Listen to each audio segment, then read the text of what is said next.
Good day, everyone.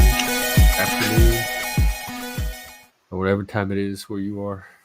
I'm here today with Lib. Chris is out today. He'll be back tomorrow.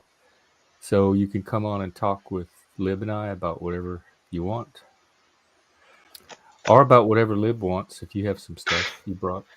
No, not really. Other than excuse me, iPhi being back in the Discord server is very entertaining. Wait, what happened? Is he back in ours? Let's see. Yeah, he's back in the Discord channel, and he already I don't he replied to you three times at like 5 a.m. Oh, right. About Um, yeah, I ignored him. it's a bunch of PF Young videos. like, I, Because PF Young won't have him on as a guest because he won't turn his I camera on, and that's what's oh chafing really? him. Oh, I mean, Yeah, everyone has to cam up on his show when he on his panels. oh, And iPhi wanted to debate with him, but he didn't want to turn his camera on. he And must so that must be a new PF thing. Young didn't left him backstage. He didn't Because take him on. I went on with PF Young and I didn't have my camera on.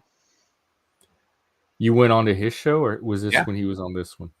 No, it was his show. Because that was where I met you. Yeah. Well, did you go in as a caller? Yeah. Well, I mean, I did email him beforehand, but yeah. oh, okay. Well, maybe I just That know like when he takes random callers on because he doesn't always have panels or take callers. yeah. So the days that he does, when he opens it up to just anybody off the internet, Yeah. he's very particular about having your camera on. Because he feels like you should own your word. Like if you're gonna come on here and say something, you shouldn't I do it mean, yeah, no. anonymously. You should own it as the origin of I mean, that I will say position or that speech. yeah. I think pseudonymously is fine, but full anonymity is, I think, silly. People, I mean, I think it's fine if people don't want to, like, I don't know, give their fucking last name and address and social security number. But you know, I get the desire to, I don't know, not want to display your whole life towards whoever on the internet. Yeah, and me, it doesn't matter to me. Yeah. I could care less if people came up, but that was Paul's thing, and that's what so I don't know. I didn't really pay attention to what iPhi posted because they weren't. It was all about PF Young, and I'm like, why are Yeah, you no, telling me all this? it's not even. But the little bit I did look at, I don't know what the motivation behind it was, but it brought up that issue that he has with PF Young over not being able to debate him on the show. He's an attention whore. That's what I mean. Like, look, and as an attention whore, game recognizes game. Okay, like I see it, I get it, but iPhi is just going about getting the attention in, I think, the wrong way. See, I am able to get significantly more attention by being reasonably respectable and civil. You get a lot. You get one type of positive attention, but you draw some negative attention too for some reason. Oh, I mean, that's literally just because I think, like, there are definitely people who will hear that, oh, whatever, you're a far lefty or you're trans, and like that will, like, every, you know, logical cell in their body just fucking turns off and they turn into fucking Joe McCarthy. The spirit So you of don't think anything about you personally. They're just reacting to the category or label that's associated with you. Oh, no. There are definitely people who, like, personally have issues, like, with the way I interact. But I think they're in the minority.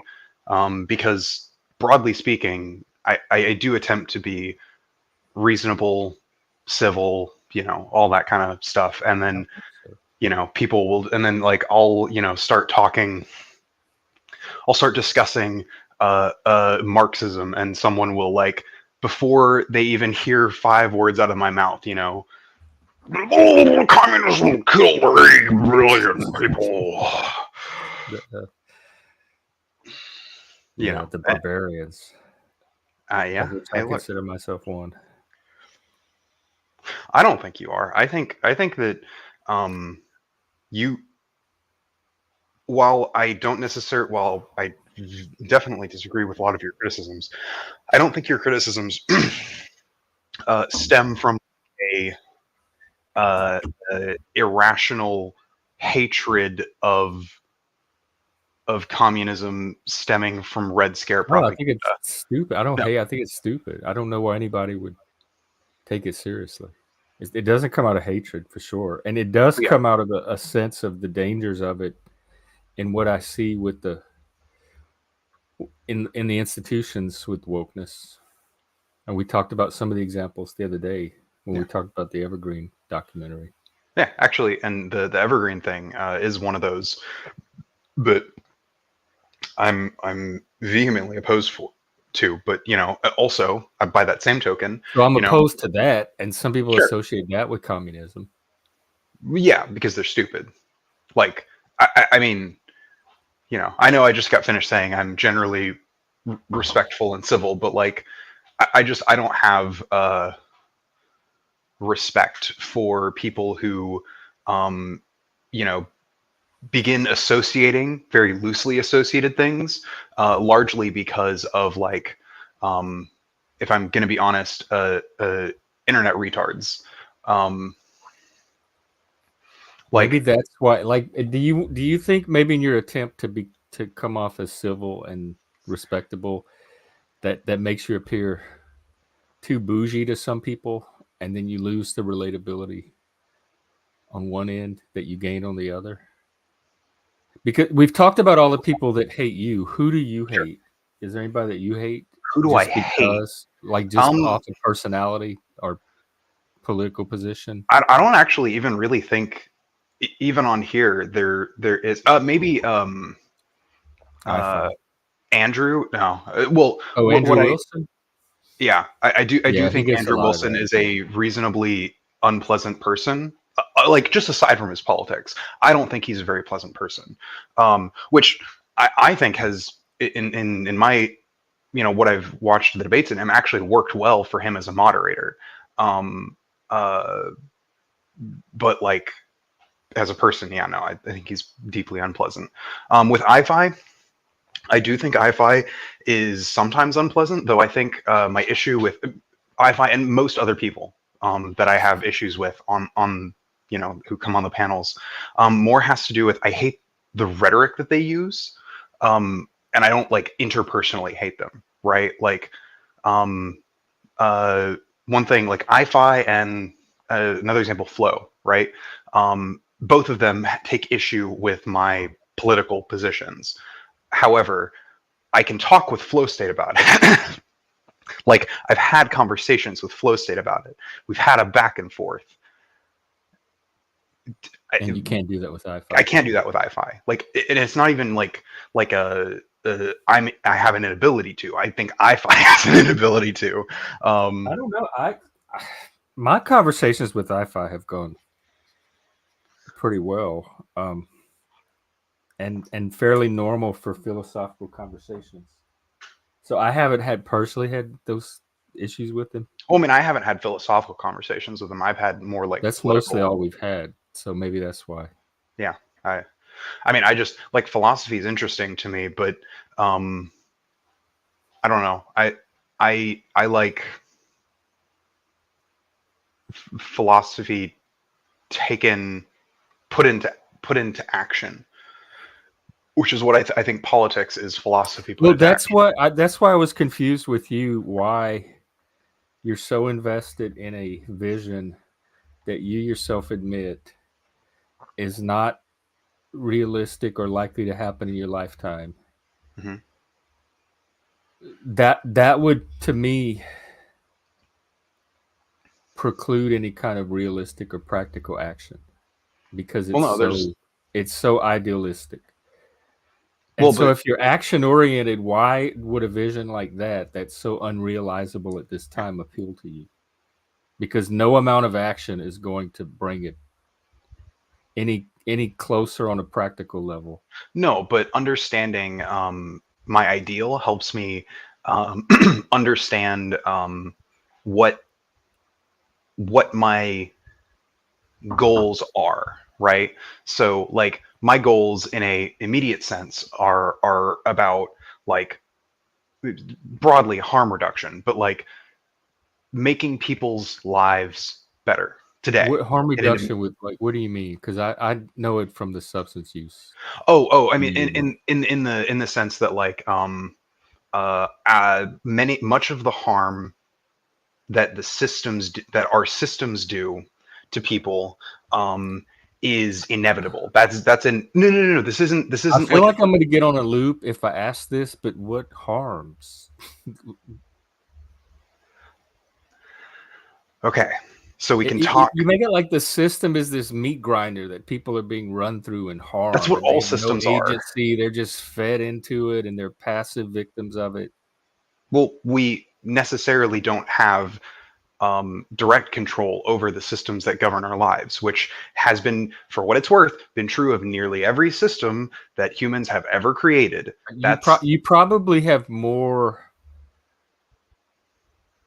control over it than you no, might we be do. aware of or No. realize. It's not that I'm aware of. I'm aware that we have control over our system. In fact, I think our democracy today is one of the most successful large scale democracies basically ever.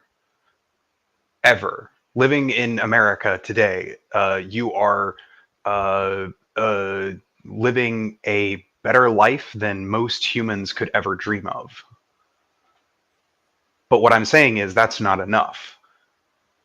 What do you mean not enough for who? It's fine for me. Not enough For for you. humanity, for Well, humanity as a whole. who are you to determine what's enough for humanity, for all of That's all of humanity? us. That seems very arrogant to me We all get and to. presumptuous. I think because I think humanity can do better, and that See, that thinking that we can do that's better. alienating even me. So I wonder if that's some of Why it. is that? Why is that alienating to you? That I think we can do better. That like we've done great things, but I Maybe think it's we the can do way even you're better doing it or the things. way you're expressing it. But there seems to be some kind of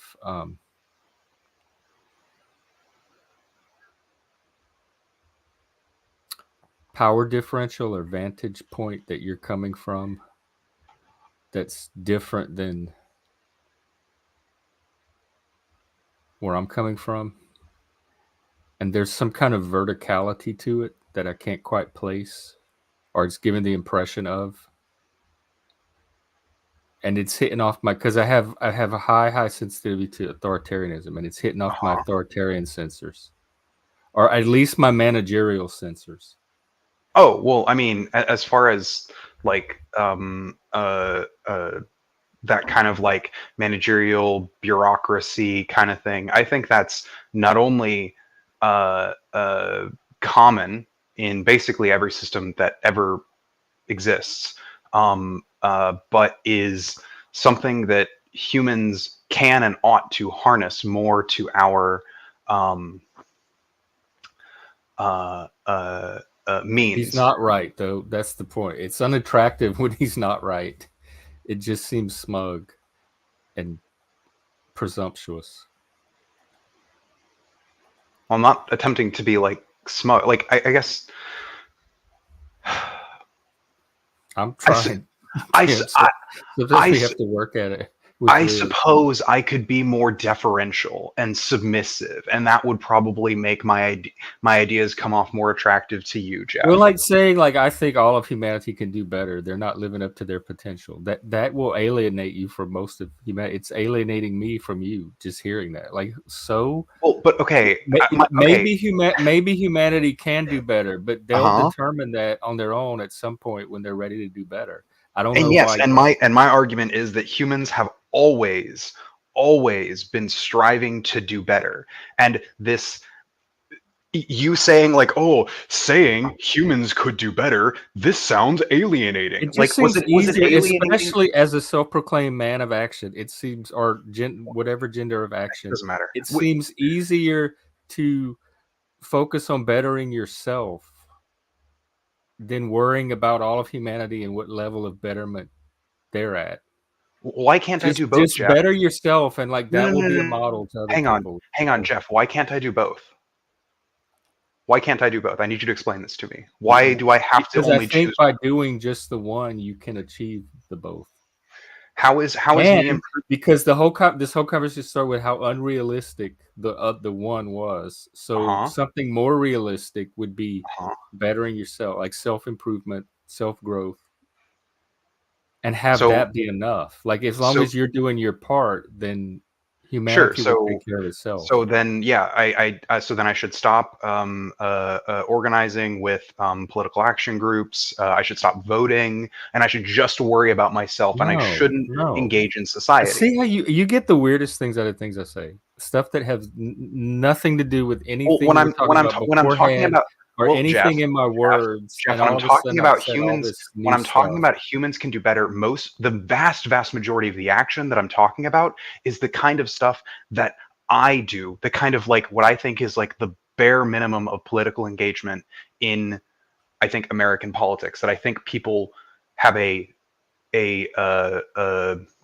a civic responsibility to do, and that is voting primarily, engaging with politics on a local and state level, and having conversations with people. That those three things are like the three like prime drivers that if everyone did it, I think our But democracy would everyone's be not gonna do healthier. it. I'm realistic enough Well, to no, know no, no, no, most no. people are not I'm gonna do aware, it. but I'm saying like the And so more people. I plan my Okay, strategy around what people are actually going to do. well, no, no, no. Sorry. Let me rephrase. The more people do those three basic things, I think the stronger, healthier, and more representative our democracy becomes.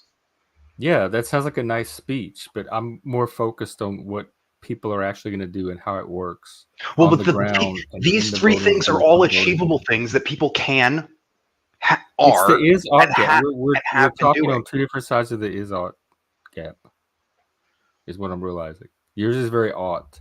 But the only reason we're even talking about it at all, and I was worried I was getting on a loop, was that you talked about being somebody that's action oriented, Uh huh. but most of what you put forward is kind of out of the reach of action at this point. Well, for what it's worth, it's because most people, when they on this panel in particular, don't really want to talk about like policies. Like, uh, That's never stopped you before, and with the diversity that shows up here, there's I plenty of mean, opportunity to. sorry, specific policies. Like I have You and plenty I of. talk specific policy. In fact, we have our best conversation. Like we agree the most I when think we we do. talk specific policy. And you Yes. and No, I I have agree. talked about specific policies several times on here. And I would actually love to like start doing that more. That's one of the things that I want to start coming more prepared, to talk about like specific, like, hey, here's this thing that's started going on in the last couple days, and here's the all this stuff, because like I mean there's so many things. Uh, uh, there's infrastructure bills, talking about stuff. Oh God, what even is like has been like the recent stuff? There actually hasn't been a whole bunch of like big Yay, Chris, my recent stuff. Hey, Chris. hero champion. How how are you? Yeah, I know. Save him from having me ramble, please. We were trying to analyze why everybody hates Liv, but now that you're here, how did it go? We're in the car. Oh, you're in the car. Okay. Yeah, we'll focus on that. We're just yakking. I don't even remember what the topic was, honestly. Like action versus, because the ideology stuff and the political, the philosophy, to me, that's like getting lost in the branches and the leaves at the top of the trees. And I'm working from the ground up, like plant the seed, help it grow, watch an actual tree emerge, and then a branch, and then a leaf. And I think we're just working from two different ends of the problem. But also, if you try and advocate that other people also plant trees, don't do that. That's your. I don't. I let people do what they're gonna do. I know not everybody's gonna be wanting to plant seeds. I know not everyone's gonna want to And plant so seeds, the but I'm ones still that gonna. don't, I just leave them alone and let them do whatever it is Well, they're sure, called but to I'm do. still going to advocate for the planting of seeds, even if not everyone's going to do it. I think you're both wrong. You both suck. Just kidding. Yeah. You're fine to advocate for it, but I guess I'm analyzing your approach and the results it's been having so far. I mean, on this panel, sure, but like in my interpersonal life, where I have usually more productive conversations, I have actually convinced a number of people to actually maybe so. I don't be active. Now, some of the people, I shouldn't be helping you as much as I am. I should want you. Can you guys hear me? Yeah, no, yeah, we can now. Okay, I'm just making sure because I've never tried to do this with the car before, so I didn't know if it worked for sure. But don't wreck over. Yeah. Please. Oh, I have it. I have it on the internal speaker system. That's the reason why I didn't know if it worked. Your steering wheel? Huh? Is it like through your steering wheel or something? I think so. Or, it's plugged in through like the aux port, into the thing. But there's anyway, it doesn't matter. Whatever, we can hear you. I always get worried about that, but yeah, I guess like, I mean, oh, sorry, what I was going to say, and one of those people is active in the Republican Party in Tennessee. Like, I got him to be active within his local Republican Party. He disagrees with me. He, like, obviously I would have preferred if he would have been active in his local Democratic Party, but I'm happy that he is involved in the politics of his local area, even if we disagree, because his voice is being heard over other people's, because he wants to be active. And I think that is it because you know him, or would you feel that way about anybody? I'd feel that way about anybody. Get active. I think I'd feel that way about anybody, which again, even also Republicans. So even if more Republicans get involved in their party, you would be given that my issue stems mostly from the top of the Republican Party. Like the average Republicans I know, I might disagree with them, but most of them I can have conversations with. Most of them are like normal human beings that I can like have conversations with, and who I can have reasonable disagreements with, or we can talk and come to some sort of compromise or consensus. Like, I want more of those people. I don't know where these boogeyman Republicans are that everybody. I don't know if they're social media creation or if it's regional, but I really am not running into them at all. Well, I mean, they exist, but they are relatively uncommon. They tend to be more older. They tend to be more older. They tend to be like the kind who are like literally addicted to news. Like, they're real, but they're not. They're fringe. They don't. I'm not saying they're not real. I just don't. Well, they are fringe. They're ever going to have the numbers, but they also have power. They may not have, and numbers, they're not like the one Christian nationalist we had up here who was atheist was Joshua Jones, and he ended up filtering himself out. And then they have some Christian nationalists on the Crucible, and NeuroDuck, I think, is a Christian nationalist of some sort. No, he's not really a Christian nationalist per se. I mean, I think he's used that term before, but I wouldn't call him a Christian nationalist. I've heard him identify himself as a Christian nationalist before. Yeah, I guess when it comes to political identity, I guess like self-identity is the only thing I guess that you can really go by. Is like, iPhi, if you're out there, come on and explain your lies. False and your false nuance. I feel like you guys are in the car with us. We are. I can feel the wind whipping past my hair. Oh, there's no wind going past your hair because our windows don't roll down. So. Yeah, you're in the wrong car. Ah, dang. Dang. And it feels like it's about to fall apart any second. So like if there's a sudden, well, I hope you make it home. That's the reason I decided to jump on here. I was like, well, if this car is going to fall apart the way the doctor, I want a record of it. Damn it! You want it like let it happen live. I'll at least get some content out of that shit. Come on now. Yeah, I think part of what some people might not like about me, though I haven't been doing it as much recently. Yeah. There was a lull in the conversation. I wanted to fill the air with words. There's nothing else to talk about. I have something to say. Okay, go. I have something to say. I think that both of you were saying though, whenever I jumped into this, and I think what both of you were saying is both basically correct. It's just that I think that there is a lack of ability amongst all people, not just people of certain political stripes, not just people of certain types of neurodivergence or not or whatever. I don't know what a neurally non-divergent person is, but The ones that fit the statistical norms. but what are those? Those people seem crazier to me than I see crazy, and I think I'm Yeah, crazy. but mental health is a different axis than neurodivergence, which is Actually, prenatal and related to brain structure, Well, anyway, but that was my point. chemical, I think, and then cognitive processing. but there's a real problem amongst just human beings in general, where we all have this mentality where like we all think that the best way forward for any situation is for everyone to basically do the right What do thing, you think they should be doing? whatever the right thing is. And I think of it more like, I mean, and I hate to use Christian terminology in this sense, but I think that it's a good metaphor. Like in traditional Christianity, there's the idea of the body of Christ. You know, that everyone kind of has like everyone works as a different part of that body. You know, somebody's the heart, somebody's the brain, somebody somebody's an arm, somebody's a leg. You know, that sort of thing. Somebody's like the that. asshole. Yeah. And sometimes someone's the asshole. Exactly. Like that. Like you need all those parts in order to make a fully functioning organism, like a social organism that will actually like thrive and survive. And so you need the people that are working in the political sphere, like you're saying, Liv.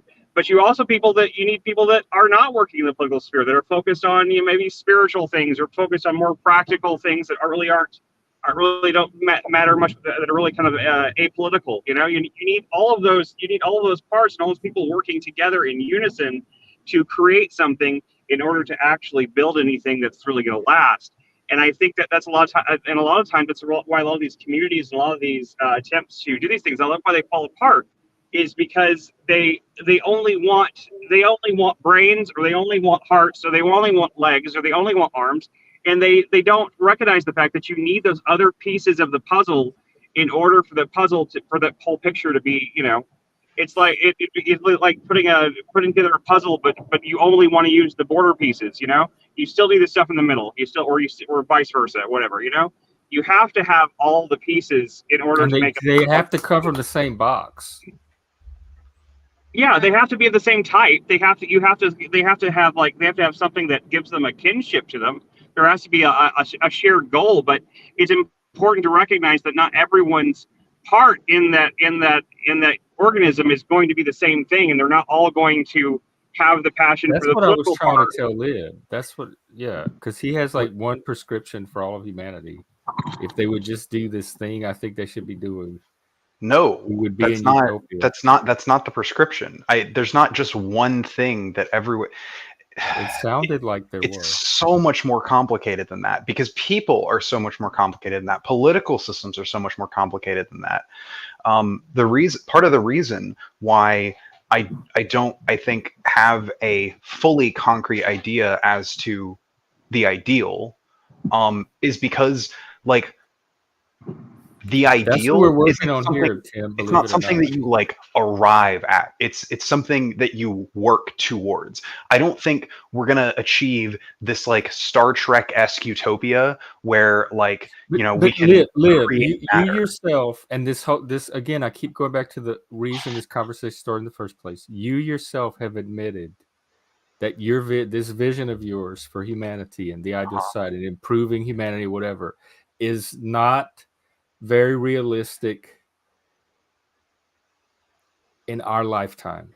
Like Yes. you and I, like Yes. you have admitted that yourself. I would argue But that it is impossible. But Jeff, that's important too. It's important to have dreamers. It's important to have people that have those ideals. But Chris, you missed the first. Chris, you missed the first part of the conversation. I did. Where You're the right. whole reason we were having it was because Lib is claiming not to be a dreamer, to be a person of action. So I'm questioning why he's so attached to this particular vision, which seems way more dream than action, because he is the one that is now claiming because to I be think it is So now I'm important. questioning why this is the vision he's Well, trying to. Maybe he's transitioning. Well, I'm giving him a chance to clear it up. Because I think that it is important not only to do the actions, but to understand, to have an understanding as to what you want your actions to lead to eventually. Like, sure, I absolutely could be doing the exact same thing I'm doing without having this idealistic dream, right? I absolutely could. I'm not saying that everyone needs to share my idealistic dream. However, I do have this idealistic dream, and I think that many people also share idealistic dreams that would be similar to mine if they thought about it. And I think the more that we align our goals, the more as individuals align their goals with each other, the more we discover that Why do we have to all be aligned? That sounds like centralization to me. we I'm don't more have about to. decentralization. And iPhi, who is Steve? And come on up and talk. We were talking about you earlier. Who said that we have to all align our dreams, our goals, our ideals? You just said that if we all align our goals. No, I'm saying I want to align more people talks the same with way. If my we goals. all do this one thing in harmony together. It's not. Oh my God.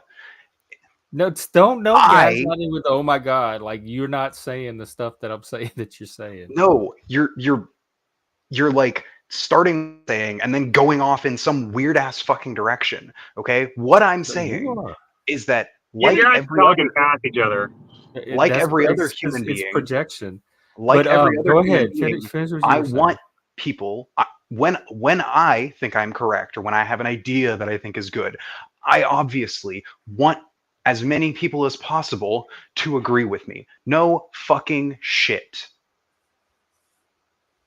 But in this specific circumstance, I not only think that it's like a thing that like I want, but it is helpful in achieving those goals when more people, yes, that I want, when more people agree with those goals.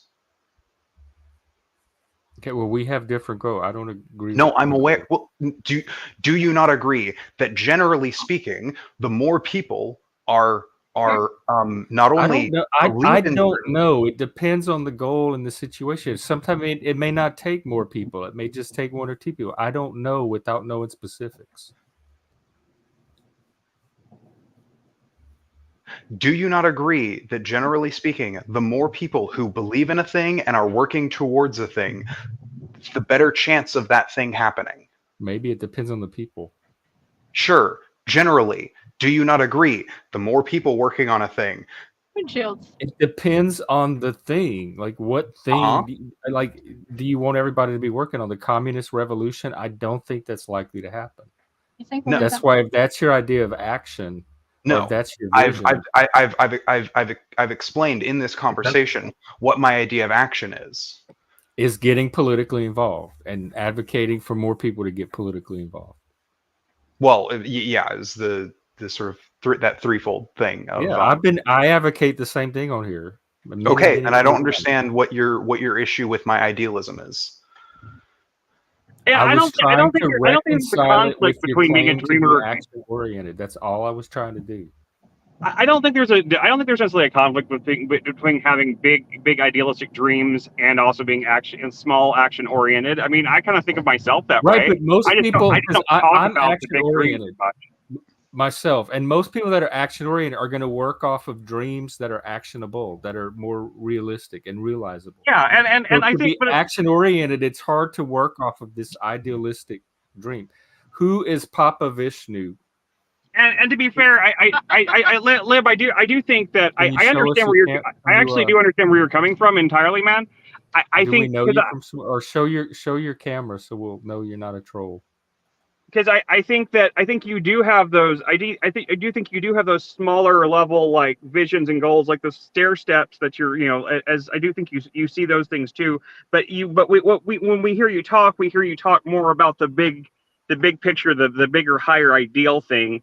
And I think like it maybe if you talk a little bit more about like the smaller steps to take to get towards the goal instead of like the bigger overall ideal vision, it might make your overall philosophy seem a little bit more coherent. Does that make sense? I'm not trying to be a dick. I don't find No. you incoherent. For me, it was just the approach. Sure. I guess part of the thing, like, I could do a better job at talking about, but like part of it is like this is the kind of thing that will go one of two ways. Either It's not showing. Okay, let me see. Hang on. We got. I can't see you. I saw your room. Okay. Just no trolling or porn bombing or anything like that. We have a new guest, pApA Vishnu. hello. Welcome. I do not porn bomb, but I tell the truth, and some people perceive the truth as trolling. How so? In many ways, but there's nothing more hated than the truth. Well, because so many people have so many different ideas of the truth. It's I hard don't to know. know. I hate lies We argue about quite a that all bit. the time on here. I have a pretty strong hatred of lies. So do I. But the truth is, Me too, but I love fiction. Fiction's fun. Fiction can be more true than reality sometimes. But the truth is a science. True science is the truth. True science. You know, if you take an equidistant cylinder and you shine a light on it from one angle in a 90-degree angle, from one angle it's a square, the other angle it's a circle. The truth is it's an equidistant cylinder. And that's only a very simple, 2D thing of explanation of how people get confused on what's the truth and what's not. Yeah, you can perceive something as one way when the fact of the matter is that it is another way. Sure, that's a reasonably coherent thing. I don't know what that has to do with science, but well, that's basic. That's basic science. To prove things out, to prove how there's no such thing as individual truth. The person looking from one thing, that's not the truth. The other person that on the other side of the 90-degree angle, that's not. Neither of those are the truth. The truth is that it's an equidistant cylinder. It's not a circle. It's not a square. And it's just a simple way to explain that. You're talking about empiricism. There's no such thing as personal truth. Well, there can be. It depends on what. Because the word truth, I think it's applied to many different. Not in the way he's talking about truth seems to be in terms of like empiricism. In which case, yes, I agree. There's no personal empirical truth. But depending on, like in philosophy, saying that something is true could mean a whole host of things, and there are things that could be true to in some contexts or to some people, and not true to others, and that would still be truth. It's just a different usage of the word. But you're talking about empiricism, though, right? Like you're not talking about, it's true that, God created the earth in 7 days. You're talking about like, it's true that if the speed of light is whatever it is, right? I think that's open for debate. I mean, the speed of light is open for debate. Or do you think I have no idea how to measure. I cannot measure the speed of light myself. So, do you trust that right equipment and knowledge and know-how are able to? They can definitely theorize. I mean, I believe.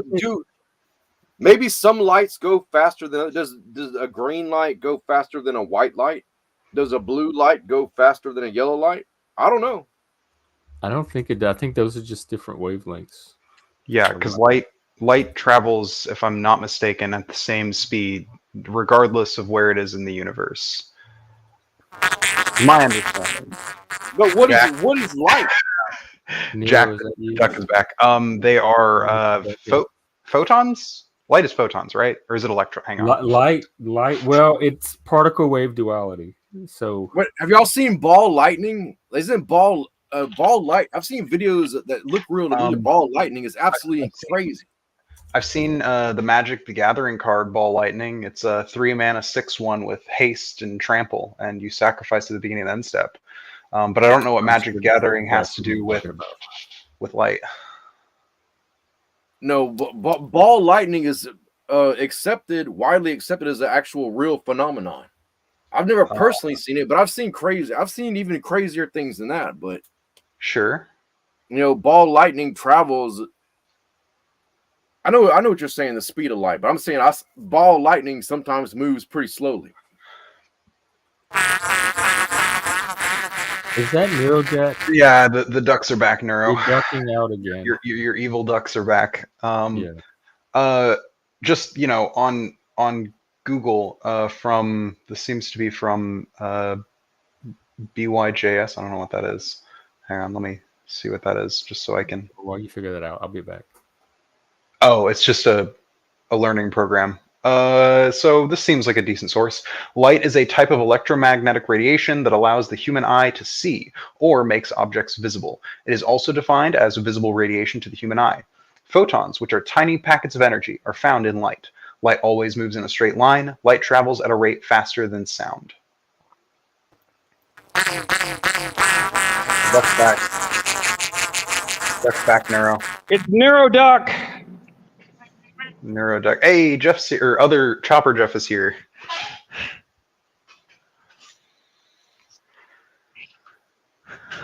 In that case, I don't know what you're talking about with like ball lightning moving slowly. I'm gonna Google ball lightning, but There's very few. It's agreed to be like a scientific thing that happens, but like there is very little like video evidence of it. It is a bizarre phenomenon, though. I looked into it. I went into a deep dive on that a while back, and it's really strange. Yeah, it's a rare and unexplained phenomenon. Yeah, it's very, very rare, and they think that's what the Tunguska event was. The thing that flattened all those trees out in Russia. Mm-hmm. Yeah. That's a lot of people believe that's what that was because whatever it was it was way back before we had nuclear weapons, and it had the power of like 40 megaton nuclear bombs or something like that. They said. Nero. Nope. Still a duck. Are you driving? Well, if he sounds like a duck, quacks like a duck. Maybe it's wonder if he tastes like a duck. Tsar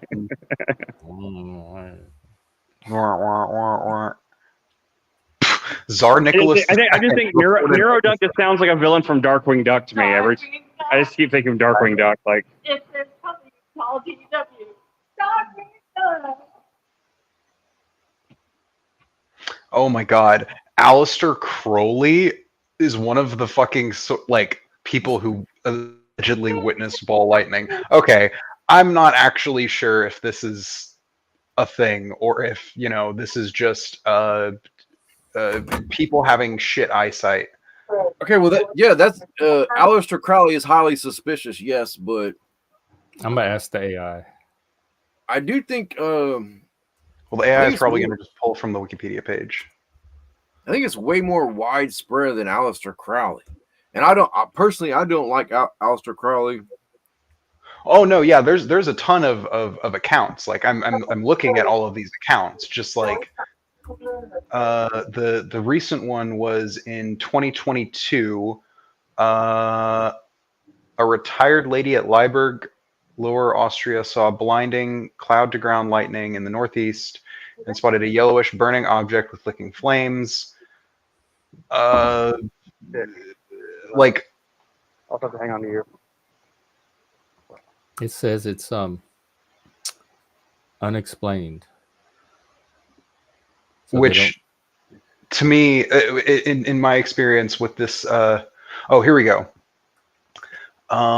So a review of the available literature published in 1972 identified the properties of a typical ball lightning, whilst cautioning against over-reliance on eyewitness accounts. They frequently appear almost simultaneously with cloud-to-ground lightning discharge. They're generally spherical or pear-shaped with fuzzy edges. Their diameters range from 1 to 100 centimeters, most commonly 10 to 20 centimeters. Their brightness corresponds to roughly that of a domestic lamp, so they can be seen clearly in daylight. A wide range of colors has been observed. Are you going to your place? But there's also like there's orbs, but I think ball lightning is separate from orbs, possibly. But how do you distinguish a ball lightning from an orb? Well, this was a review of all of the I guess all of the accounts that we have. Yeah, but who, I know certain people have certain certifications. They're the ones that make the distinguishments, like, accredited distinguishments. Well, it's worth noting that they're making these distinctions based solely off of eyewitness accounts.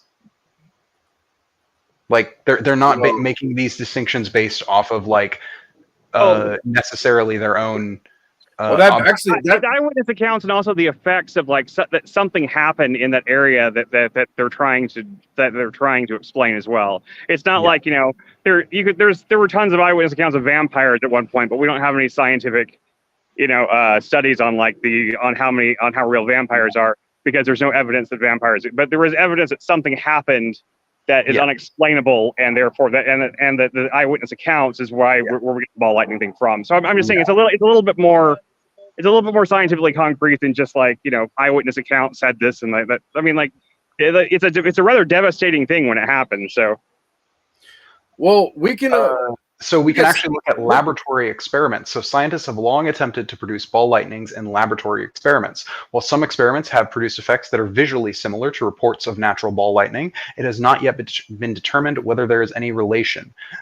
Nicholas Tesla reported he could artificially produce 1.5-inch balls and conduct some demonstration of his ability. He was more interested in higher voltages and powers, as well as remote transmission of power. The balls he made were just a curiosity. The International Committee on Ball Lightning, the ICBL, very, very official sounding name, held regular symposia on the subject. A related group uses the generic name unconventional plasma. Well, that's it. So they said that Tesla made ball lightning in his laboratory. Sure. He could artificially produce balls and conduct. Let me just say something. We can talk about what we know about, like species of butterfly, species of birds. They have official ranges, and they have where they actually fucking range. Because it takes a certain they call it an official sighting, someone that's accredited by whatever jurisdiction or whatever to say this it's an accredited account that this species lives there. But we know that the species lives outside of the official range because tons of people have seen it. It's sort of the same thing. Like but it's more when we're talking about like scientists attempting to give us the best explanation. They're more trying to state what we can verify to the best of our knowledge, rather than just because I agree it would be better if like every single thing, like say for instance the migration patterns of butterflies matched up perfectly, our knowledge of them matched up perfectly with how they actually are, but like the effort to do so is more than has been determined to be more than it's worth. We can generate a reasonable, solid understanding of their migratory patterns, even if that understanding is not complete. Does that make any sense? Well, yeah, as we do the best we can, we have methods to, validify things, to verify things, and but it's only certain groups give other things certain validity. But we do know that reputable people do see things outside the validated range. Well, it's not even just about reputability. It is about reputability, but it's also about verifiability, like how well can what these people are claiming, even if they are, you know, a trusted source, can we verify what they're saying? And that comes into a whole host of like, you know, can we redo experiments? Can we do they have documentation and that sort of thing? And that's where you get into sort of, I guess, the nitty gritty. Well, it comes to the populace's understanding of that. That's just a form to, when people verify and validate things, it's more common than it's right there. But sometimes the way that people view things, oh, well, it can't happen outside of this range. But that's not what validation and verification is. We're just verifying and validating that it has happened this many times within this certain range or set of circumstances. That doesn't mean it can't happen outside of what's already been recorded multiple times or however many times. Sure, but I think as you know, not scientists ourselves, it is probably best to go off of what has been verified by the people whose job what do you think qualifies you as a scientist? Well, I mean, usually it's like within the scientific community, it's participation within the scientific community. Typically, that's the whole kind of idea of science, is it's not just like one person, it's all of the scientists get together and share information and cross-check each other. It's not perfect, obviously. It's very much open to corruption, but it's also the best one we got. Yeah, well, I feel you, but also scientists can stay isolated and remain alone for a very long time without being able to share their data. Well, yeah, but they usually do documentation when they do that. Oh yeah, so does documentation, is that the key? Well, I mean, that's a big thing, yeah. Documenting your processes so that people can either attempt to repeat experiments that you did, or just verify your methodology, or you just have like video evidence of what you're talking about or something like that, you know? Like there's a whole host of like reasons why documentation is great and why it's a very integral part to doing science, you know, scientific method. I agree 100%. Yeah. All right. So yeah, I agree 100%. Yeah. Because if you have to document it and have it has to be reproved. Someone else has to be able to analyze your results and try them again. It's not always necessary that like someone actually does repeat the experiment. There's some experiments that like are, you know, particularly difficult to redo, and so like usually it's just like, hey, do extensive documentation, do extensive, like I took science courses when I was in college, and like half of our time was spent writing down like every step that we were doing, and if we deviated, you know, how we deviated, why, and that sort of thing. That kind of documentation is vital in the scientific process. I agree, dude. It's actually one of the things that, you know, if you go to school, they act like one of the many advantages of going to school is that they do straight up teach you how to do this process, how to do good documentation. There's whole one of my friends had to take like several courses on doing like documentation. I can't remember what they were called, but it's just like on how to do documentation during like a scientific experiment. It's a very, very serious part of scientific academia.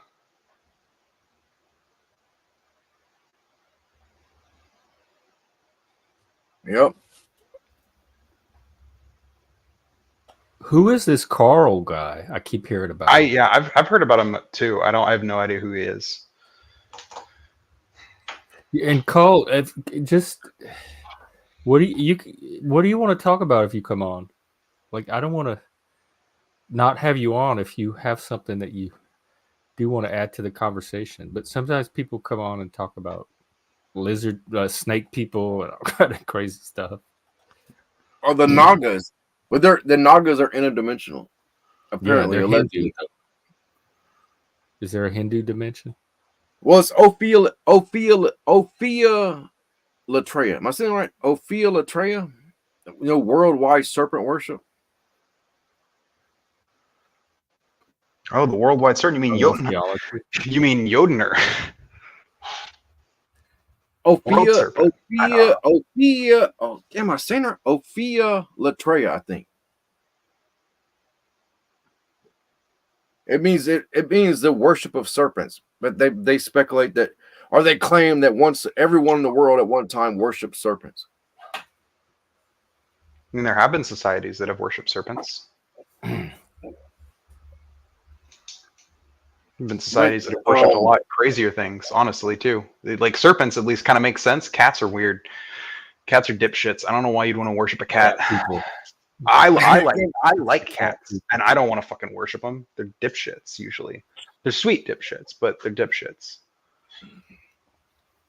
Lizards feel otherworldly, you know. Like I kind of.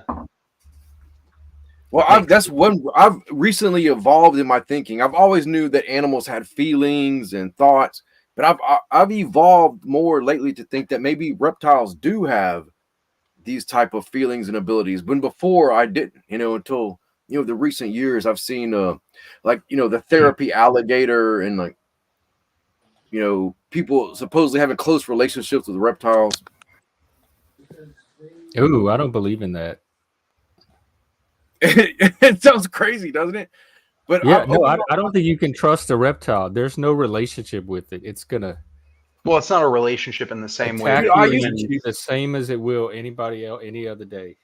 Dude, that's how I used to feel, dude. But I've more recently I began to open my mind somewhat on that. Not the exact same. Most animals, most other animals, you can't have like relationships in the same way that even like domesticated animals like dogs, you can't have a relationship with a dog the same way you have a relationship with another person. You can have a relationship with a dog. To a lesser extent, you can have relationships with lizards too, but obviously that relationship is much more limited. Your ability to communicate is much more limited with a lizard than it is with a domesticated dog, for instance. But what if consciousness overall is evolving? Then what? Consciousness itself is evolving. So I don't think it's not evolving. I don't think consciousness is a thing. I think consciousness is an emergent property of interaction with the world. Yes, and so the interaction with the world itself is evolving. The lines are beginning to blur, because I didn't used to believe that an alligator could have a relation with the alligator. I didn't believe that, but I've seen examples that lead me to believe that it's certainly possible. You can, but it's not the same kind of relationship you would have. It's also not the same kind of relationship you would have with another person, because our understanding of other animals' consciousness is either so incredibly limited that like there's no ability for our consciousnesses to interact, or they don't have the level of consciousness that we have, and so we are unable to connect on that kind of level. I don't know which is the case, but the case is thus that like humans can only have human-like relationships with other humans. Sounds logical, right? I believe they call it bonding. The people on the cutting edge of human reptile relationships, they call it bonding. Well, sure, you can bond with call it whatever they want. Yeah, I mean, I've bonded with dogs before, because you can. The dogs, you can actually. There's actually evidence that you can communicate pretty efficiently with dogs. There's not as much of the ability to communicate. Like, all of this is predicated on the fact that we can communicate effectively with other animals, and there are some animals with which we can communicate very effectively. Other animals significantly less effectively. The ones we communicate with better, we seem to build stronger bonds with, including the human being. Yes. Domesticated animals, likely the answer to that, the reason for that is because they are domesticated. They've evolved to read our faces. Yeah. Yeah. And then there are a number of other animals that it's probably because they are genetically so related to us that it's, that makes it easier Yeah, for us 98% of DNA to shit. communicate. Yeah.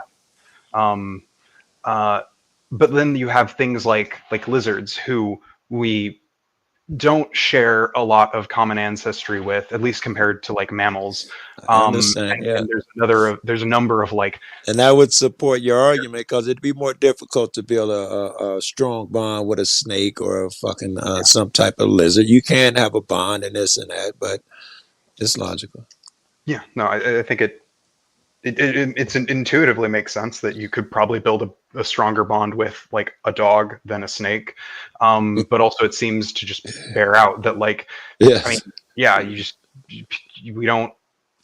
That's like, what we see. That's what we see in real life. You don't like see people have pet motherfuckers, snakes, come but, on, like, pet snake, and they're Well, following us to the park. I've And had relationships with I've bonded with lots of dogs, and I know yeah, I know that dogs have intuitive ability, but I did have a potential. I had some weird connection with a wild rat snake at one time. When I first moved this property, I found the snake. I caught it. I photographed it and released it, and then it would hang around. It would hang out in the woodpile. I could like pet it. It would sit there, and I would pet it. And no, that may not, and they might not mean nothing, but it seems weird to me that this wild rat snake would like sit there and allow me to pet it. I mean that's not wild. That's, I mean, a lot of animals do that kind of stuff. yeah, I Hey, formed look, a bond too. Yeah, I formed There a we go. bond. There we go. Oh God, I love dogs. I love Yeah, dogs. she's a blue healer. Yeah. Oh, Yeah, she had one color, one brown eye, one blue eye.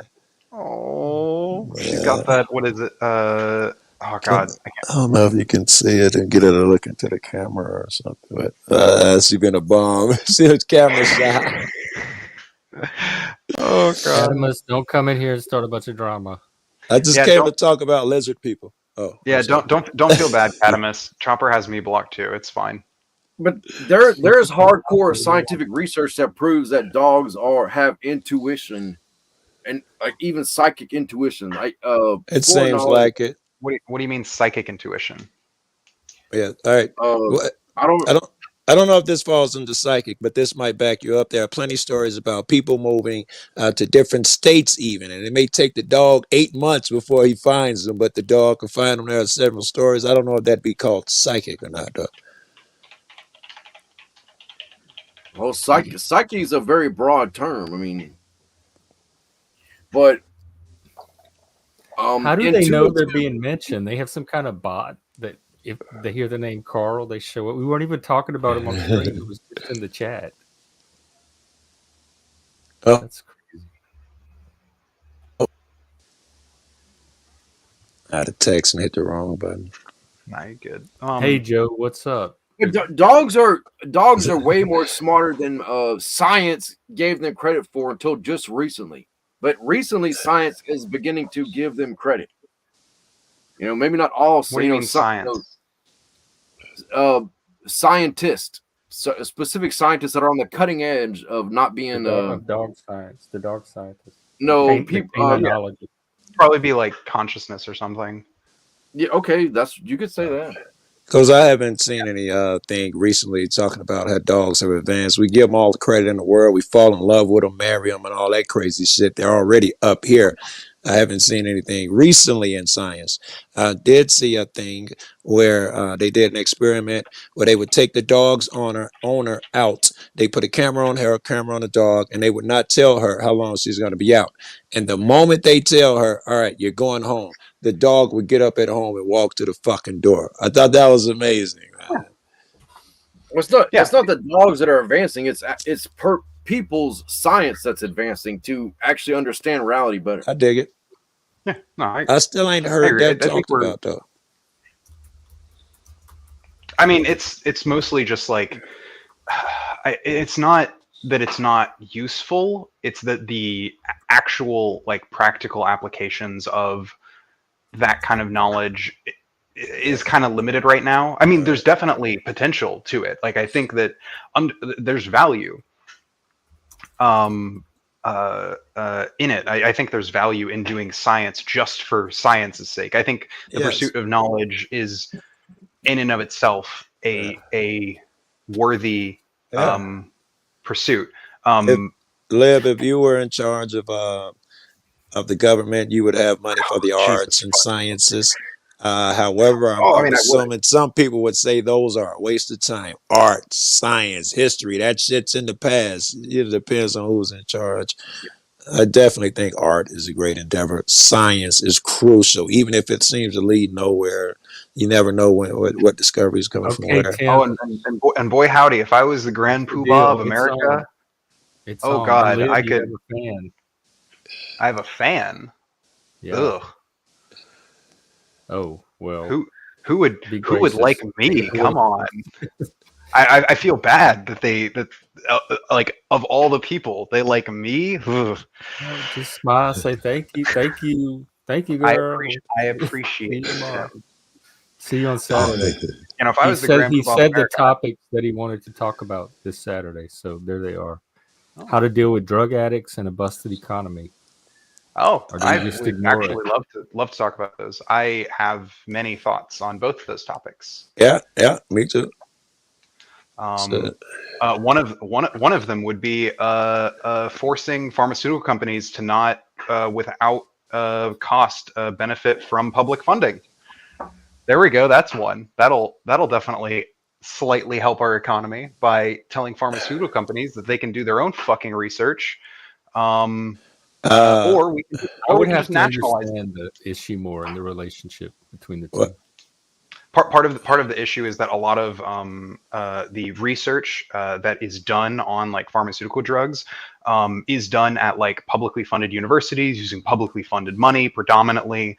And then when the drug actually gets, produced, the pharma actually didn't pay billions and billions and billions of dollars for the development. Right. Most of the billions and billions that was paid in development was paid via public funding, and they get it and benefited by the pharmaceutical companies. And they get it on the back end by public funding, because 90% of medication is going through some type of insurance and Medicare, and they could just, make some for 17 cents and charge any random arbitrary price for it. If you look at other places for compatible numbers, where we charge $138 for an asthma pump, other places it might be $3, $5 and shit like that. Yeah, there's a lot of profit seeking that goes on in the pharmaceutical companies, which is the point of companies in a capitalist economy. I fully admit that. However, the profit seeking they are doing is dishonest and fucked up. They're often targeting people who need medications to either just function normally or actually even live. And it's not like buying a Cadillac, where I don't need a Cadillac, but I need a diabetes medicine or something. You got us against the wall. Yeah. I need an Escalade. I need an Escalade. I do need an Escalade. Actually, oh god, don't even get me started on fucking SUVs. I have been on a kick of like just reading about fucking car culture and stuff, and I have so many thoughts. And what do you like? What are you saying that you like? Because they got electric SUVs now. The SUV game has changed. SUVs are a cancer on this planet. Okay. 9 miles to a gallon type shit. Yeah, like their creation was entirely based upon the American car manufacturer. Their popularization is entirely based on the car manufacturers' attempts to sidestep regulations. Is that true? Yes. Basically, so big boats. People like big boats, dog. We talking about? We like to drive big boats on the road, man. We talking about?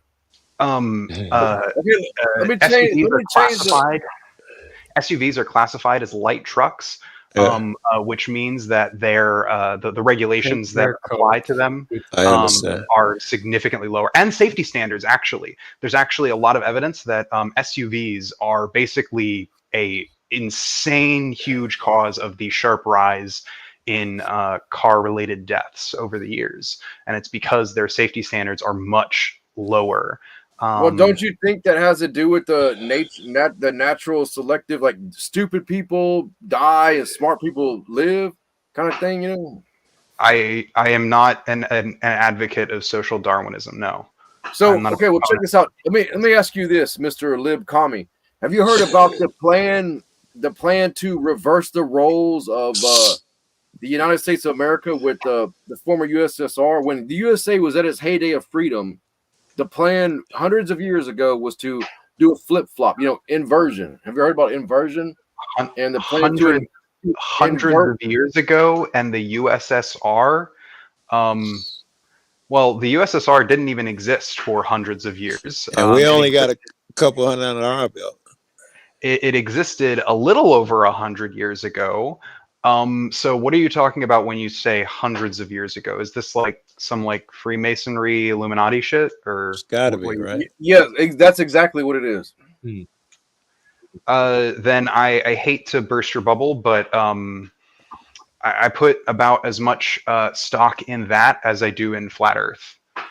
And the I'm glad I got somebody on my side. And the Earth is in fact not flat. It is a trapezoid. Donut. I don't think it's a trapezoid. I don't think it's flat either.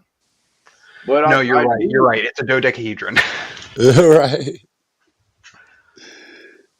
But it's already in play, dude. The rivers of the flow is already occurring right now, dude. The reversal's in play right now. All right. I guess we got to ask, or I got to ask, your inversion that you're talking about. You're talking about, maybe I should just ask if you got a short version. Sound like you're talking about we're based on freedom, but it was all meant to enslave us later on. Well, simply that the United States of America was the land of the free. At one point in time, Russia was communist, and the plan is to switch the roles. Russia will become the land of the free. Okay. And America will become a new type of communist society. Okay.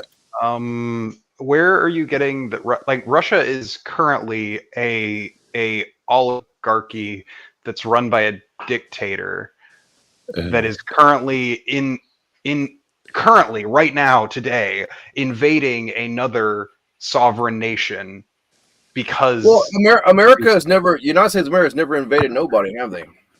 No, I'm a communist. Vishnu. I do condemn American imperialism to the highest degree, but I'm not an American diabolist. I condemn imperialism when any country does it, because imperialism is bad. By imperialism too. Monarchy, something like that.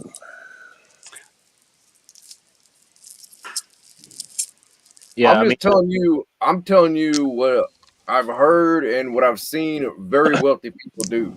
So hold on. I believe that Russia, modern day Russia, becoming what the United States was even in the 1950s, to be a highly unlikely occurrence given current material conditions. That's why it's plus Let me bolster this argument a little bit. I can bolster it a little bit, at least in this one small way. If you think about it, Russia was more communist. Now it's more free, at least the appearance of, and probably descriptively, observably so. And the U.S. was freer, as my man believes and says, and now it's becoming more restrictive and telling you what you can and can't do. So just in that sense, one seems to be going one direction, one seems to be going the other. It does. Well, I would agree. I think there's a worldwide thing right now. Authoritarianism is on the rise worldwide. I dig it, and I believe it. It obviously, it's at different rates in different places. I think in America today, we're actually one of the places that is kind of a bastion of at least a form of democracy. There's Europe, especially Western Europe, is still largely free of this authoritarian blight. Eastern Europe, not as much so. You do have a lot of Eastern Europe beginning to fall to sort of like far right populism, which in its current state is very, very heavily authoritarian. Can you guys hear me okay, or am I not coming in? Hey, No, now we can hear you. Yeah, you're Okay. good now. Let me jump in on this just really quick, because this is a topic that I'm very interested in what Papa Vishnu is saying, because like, if you want, first of all, I want to say yesterday, Lib, saying that I flirt with anti-Semitism is not true. I address it, and I don't shy away from the subject matter, because I think that it's important to notice that people are getting propagandized into that position, right? And so if I ignore it as if it's not true, then I'm being dishonest. Does that make sense?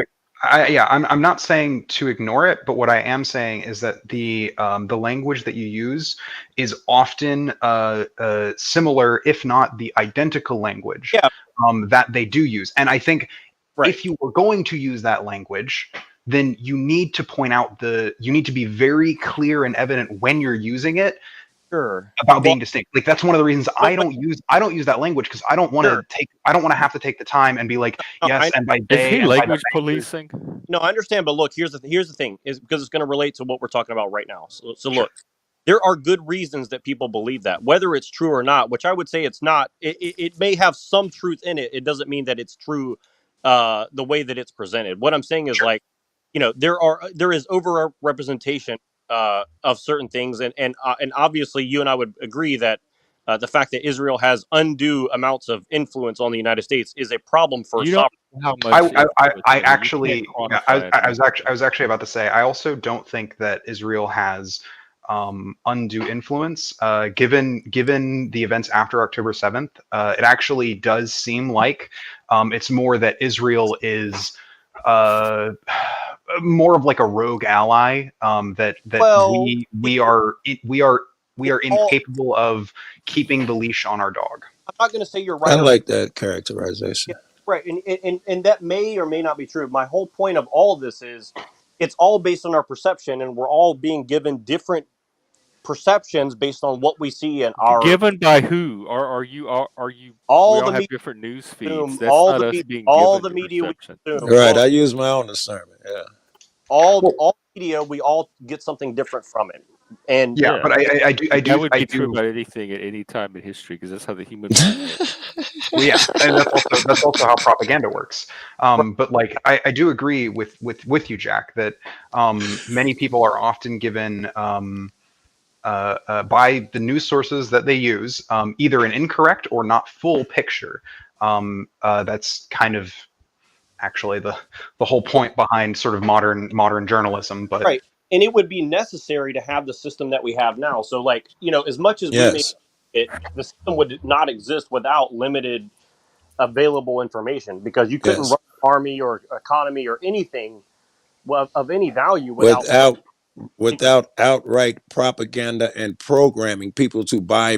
You need that money. That's the way we exist now. If you don't keep it up now, we probably wouldn't work the same way we work now. Right. Well, for what it's worth, I actually don't think that we need. We're at the point where at least some elements like consumerism, it doesn't need this like huge propaganda mill built around it to perpetuate it. It's at the point of consumerism is at the point of self-perpetuation, at least in the West. I agree, and I think it's a little bit of a vestigial thing going on, but that actually is a lot of the stuff that I'm talking about. So Russia and Western Asia has untapped potential that is most people aren't aware of.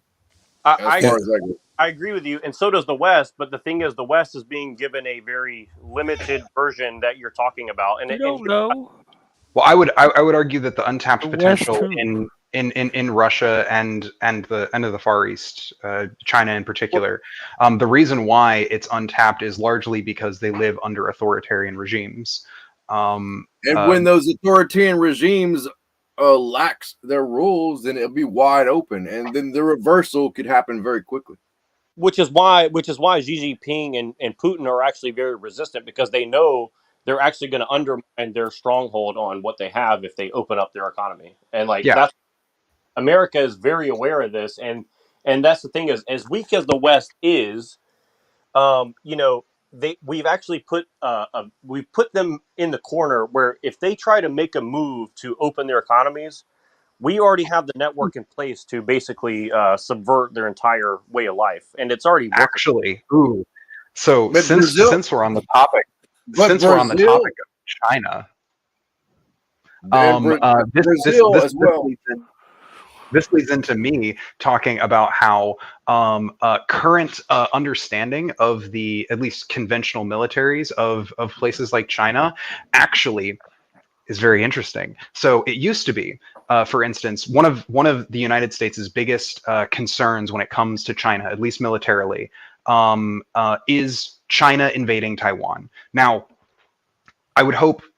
we hope that that's kind of a far off, like probably not going to happen. It probably won't. However, the United States has always sort of like been keeping an eye on this and trying to figure out like, hey, if they did, how could we stop it? And it used to be back, I think like 30 years ago, the DoD put out a report saying that we would need like, what is that? Like 2 aircraft carrier groups to effectively fend off a Chinese invasion of Taiwan. That was with China's military capacity being what it is and ours being what it is. It has steadily grown to, at this point, we would need the most recent DoD report, which was a few years ago, is that we would need 5 aircraft carrier groups. What about the reality is if China wants to invade Taiwan, there's nothing we can do to stop it. That's the sounds fucking reality. Well, we absolutely can. However, our ability to do so is steadily decreasing. However, the interesting thing about this is China's desire to invade Taiwan has been steadily decreasing. While obviously, like, tensions are still high around Taiwan's existence, China has actually been focusing more so on protecting the South China Sea. They've been building up their navy pretty significantly and plan on doing so well into the future.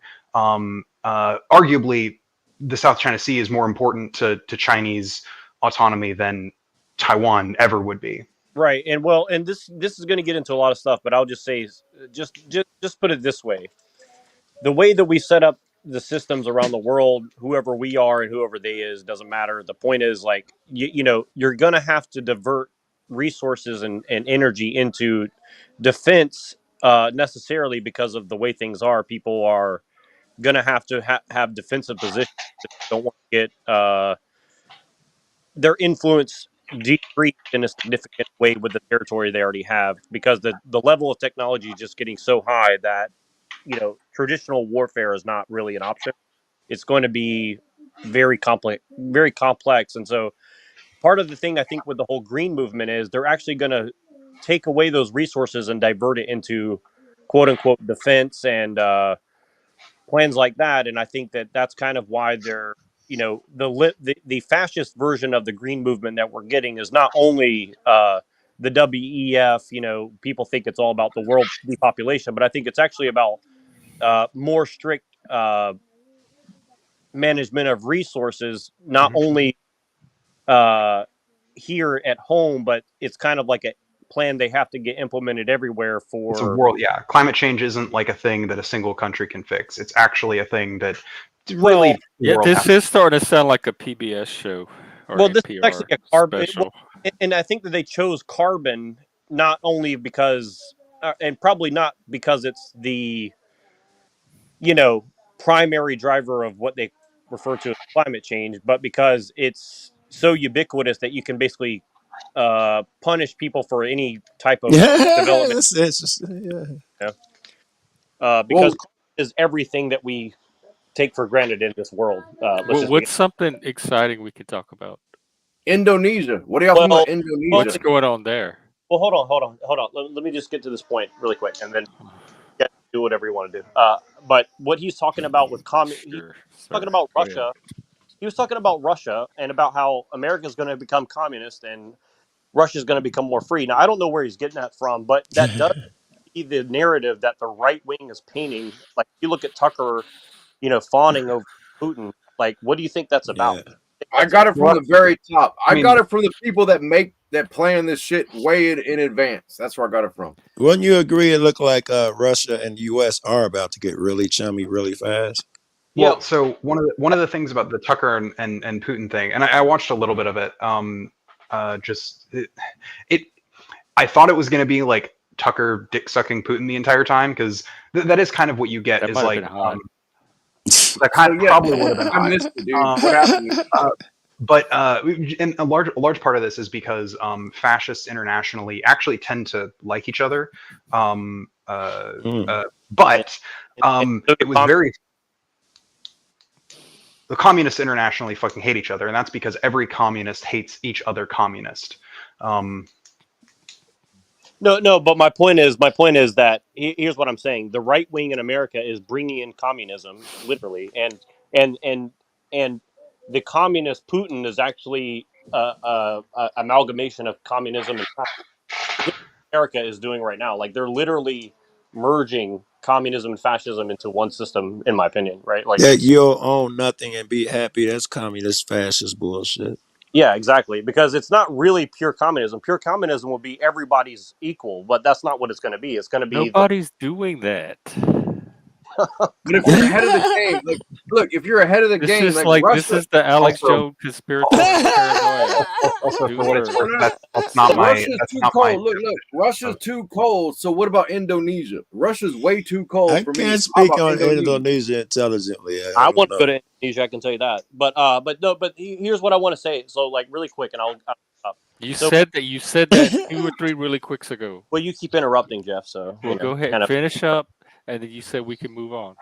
All right. So here's the thing. So you don't. I know that you're not going to believe or understand what I'm getting at. Look, maybe it's all fake, but this is what they're signaling if you're a student of whatever. But here's what I'm trying to get at.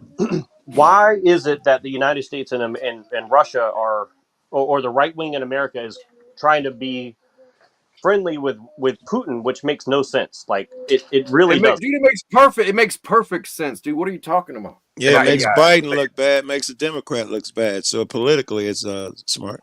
Yeah, politically it's smart. It's ideologically smart. Fascist movements will often align with fascist movements of other countries. Do you believe that Biden's not part of the fascist group as well? He's not. He's a neoliberal. Like, I don't think Biden's a fascist. Neoliberalism is fascism. I don't know what you're talking about. No, there is See, I knew absolutely we were a going to distinction. move on when this There started. is a distinction between neoliberalism and fascism. While it is true that liberals and neoliberals have in the past been not been the greatest opponents of fascism, that does not mean that they themselves are fascists. They're ineffective at countering fascism, but they aren't fascist. They're just stupid. I mean, That's flippant. They're not stupid. Some of them are. you Some get of what their economists are. I know you get what I'm saying, and other people are not. Most people are not going to understand. But I guess what I'll say is, I think it's important to make the distinction, though. Like, that's no, it's fair, and I'm glad that you do, because it is correct what you're saying, and I don't want to muddy the water too much, because it's already hard to point out. And I don't like this expansion of the word fascist. no, I understand. Jeff, I know you don't want to talk about this stuff. Clarity. If you would, Well, you said you wanted to say Hold something real on. quick, and then we were going Thanks, to Cynthia. move All on right. to another topic. And get off Yeah, listen, we can't hasn't answer been him real no quick. questions, guys. We can't ask him no questions. We gotta let him finish. That's where we keep. I'll stop when I'm talking, because Jeff don't want to talk about it. So if you No, don't, but you yourself set the Okay, well, expectation that you were going to say something real quick and we were going to move on, and now you try to make it be like, oh, I Very don't want to good, talk about Jeff. it. That's the reason we're not moving on. When you yourself His point. It takes a said while you to would get do around that. to his point. all right, go ahead and Welcome, Cynthia. leave. Hey guys, how are If you- y'all? Hey, Hope Cynthia. everybody's- Joe, I was just thinking about you. Right. I want to invite you because there is a whole court case. A judge is being put on the witness stand, and whoo, she is not liking it. And so I want Yeah, I'm to- already interested. Yeah. Yeah, I want to set up a time for us, because we can restream this one because it's on the court stuff, and us go back and forth, because I know you and I are not going to see Good. And so we got to set up a time. Like I need to connect with you. And I should have got your number sooner before. I'm sure. Get it from one of our mutual buddies. I'm sure. Yeah, get it, and get at me, because we need to set this up, because this is right up your alley. Like, what happens when a judge gets put in the witness stand? She's up there screaming, "No, objection, objection!" Like, you're a witness, lady. So yeah. Is it on one of the murder mystery type deals or something? No, else? it's Fannie Willis in Fulton County, who's Oh, yeah. got that issue with Donald Trump, but then they just finished interviewing her boyfriend, and she came running in the courtroom, and she said it only makes sense that I'm the next witness, and she just took the stand. And everybody was like, "What?" I don't see how we gonna disagree. You know, I can't stand judges. I don't guess you. No, but we are. But that's what I'm saying. And then she was like, even doing this. Well, she said she's been doing nothing but pacing, and she is not. Hey, I got a question for Cynthia and Jeff. Are judges bad people? It depends on the judge. For the most part, I have no reason to think that the majority of them are. I dig it, Cynthia. I agree. Like this judge is doing. I'm even clipping up some of the stuff he says to use on mine, and he says, "Listen, we're going to talk like adults. We're not going to over talk each other, because it's a room full of lawyers who are like a panel." Yeah, watching that shit, right? Like a panel, right? Yeah, with the chat and shit. Yeah. So I didn't want to come. I feel like I always come, but I'm always on a mission. And so, but hey, I liked the talk yesterday, Jeff, about the man's mental health. I carried it over into the to a couple other streams, and they all loved the things you were saying about mental health. And then I came across a biker, Gigi, and she talked about what community building was like for her. So it was a great community conversation yesterday. Good.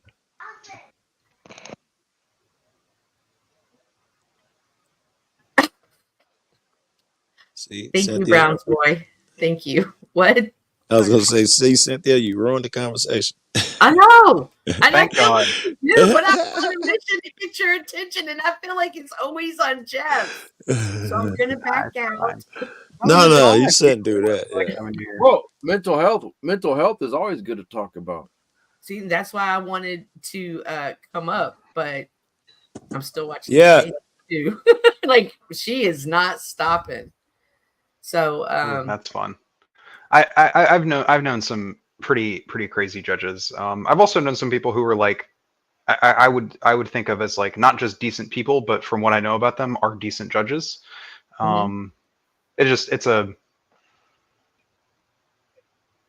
kind of a hit or miss thing. I do think our justice system could probably use some reform in that respect when it comes to judges. I think judges should definitely be probably required to undergo probably more education. It does seem that, especially at the lower levels, the like standards for like judges does seem to be lower. I think on all levels, I'm thinking about that. Aren't the standards you get elected?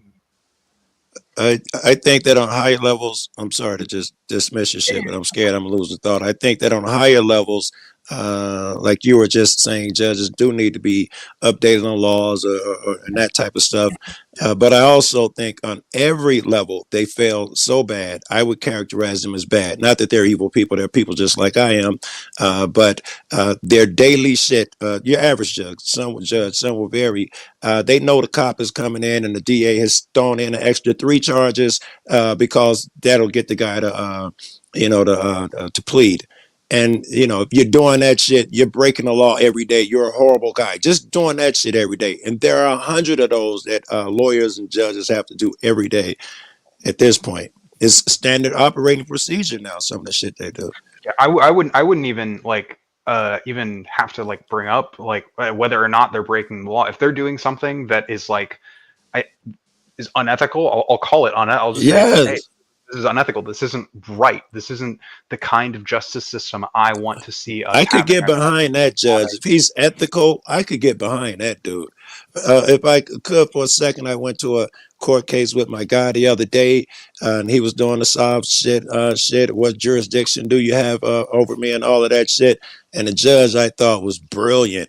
He was familiarized himself with the arguments, had counter arguments, and he was patient, witty, and all that shit. I left up out the room. They got like 20 guards because they expect us to be idiots. I was like, who's the judge? He's fascinating. He's incredible. Yeah. Because he was fair, in my opinion. Yeah, it's one of those things. I hate this because I've been watching The West Wing recently, I which love is The West Wing. I know I do. Sitting me? House in The West Wing. It is such liberal schlock, I but like I know. love it. I love the picture that it paints of Yes. this, I guess, like ideal Yes. sort of way that our government. It's beautiful when you look at it like that. Yeah.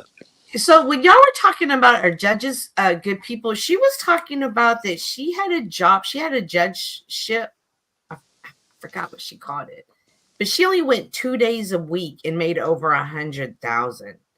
Like, are they put in positions that they're just going to be? No way you should be playing your politicians and elected officials that kind of money because it encourages bad behavior.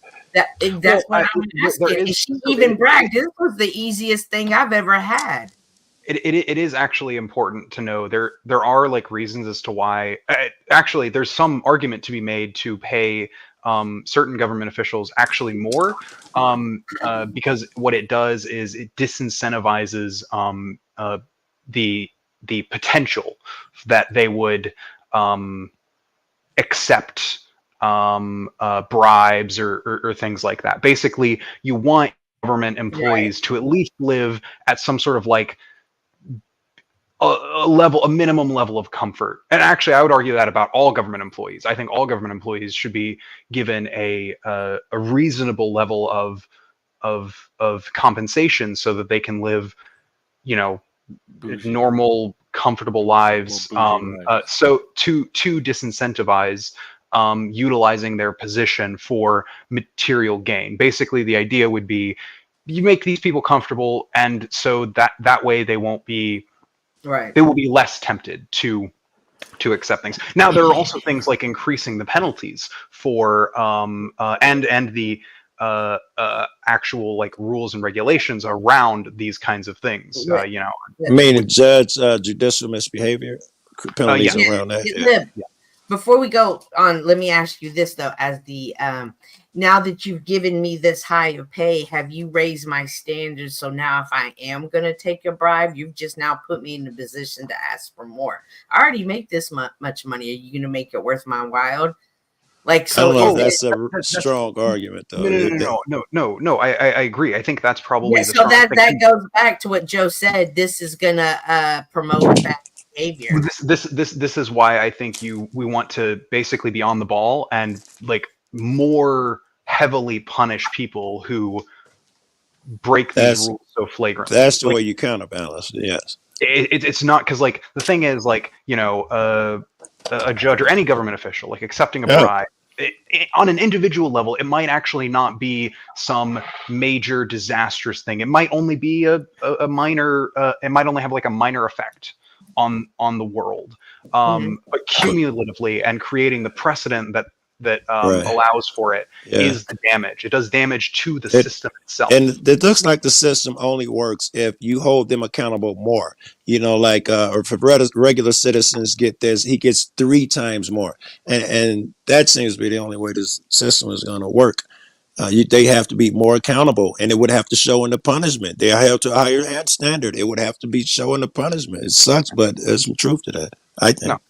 I agree. I think most government officials, particularly elected officials, but like really just any federal official or government official, should be held to a higher standard, because I think that the standards need to be higher.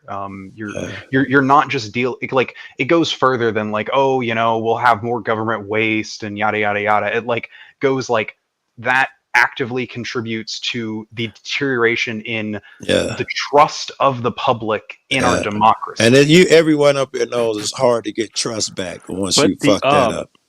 The enforcement of that is still the ballot box, right? The voting booth.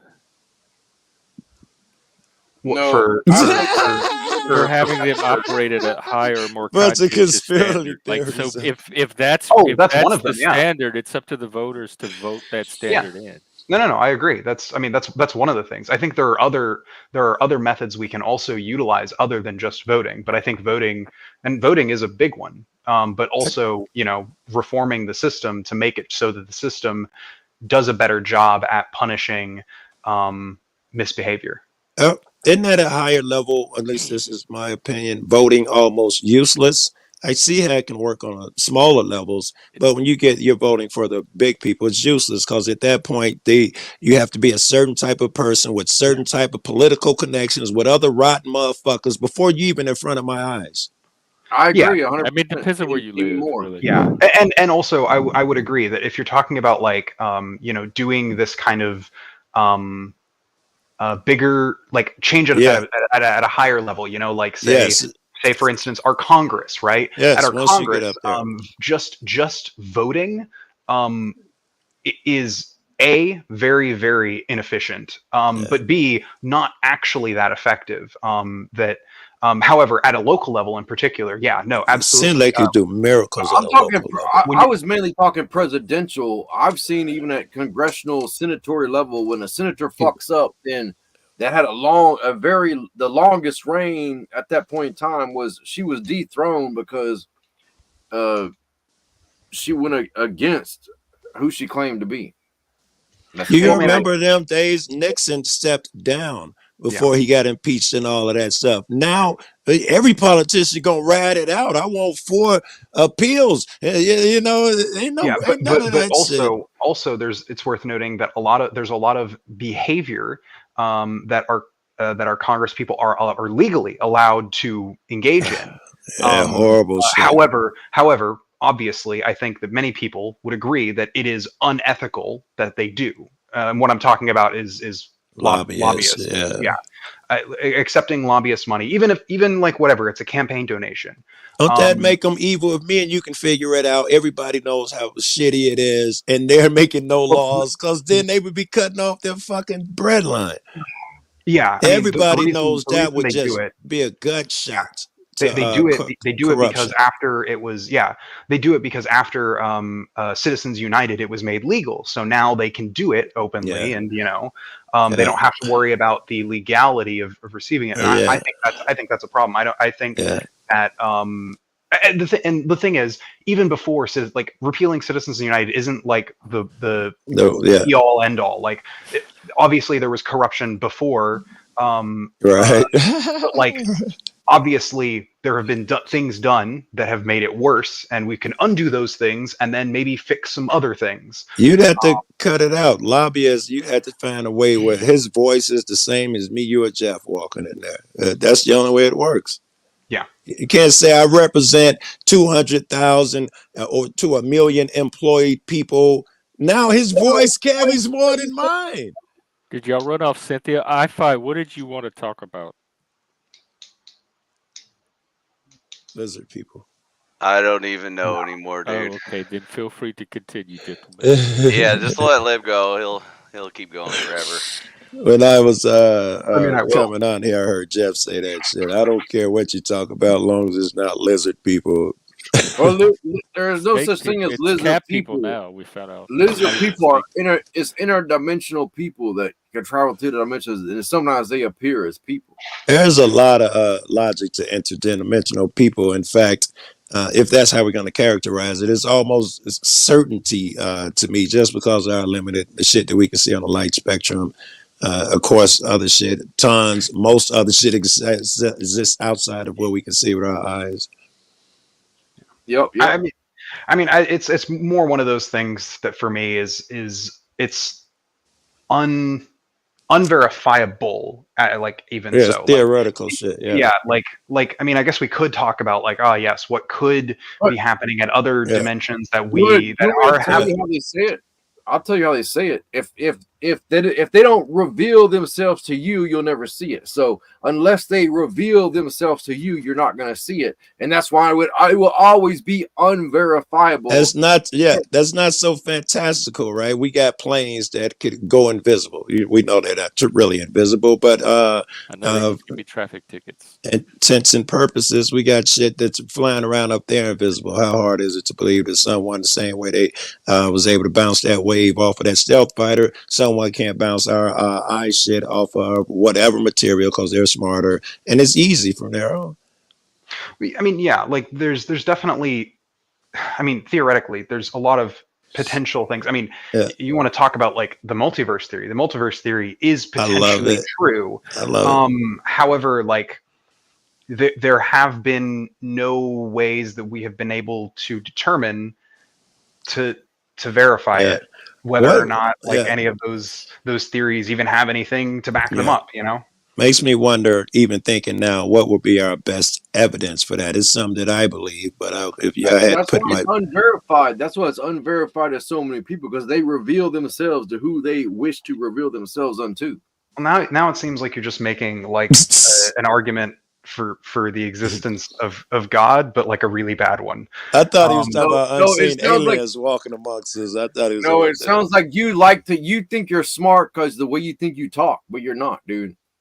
No, I am not. In fact, my brain is very smooth, no wrinkles. Information slides off of it. However, I do know when I hear a piss poor argument, and that sounds that sounds like a piss poor argument for the existence of God. Just you're replacing God with.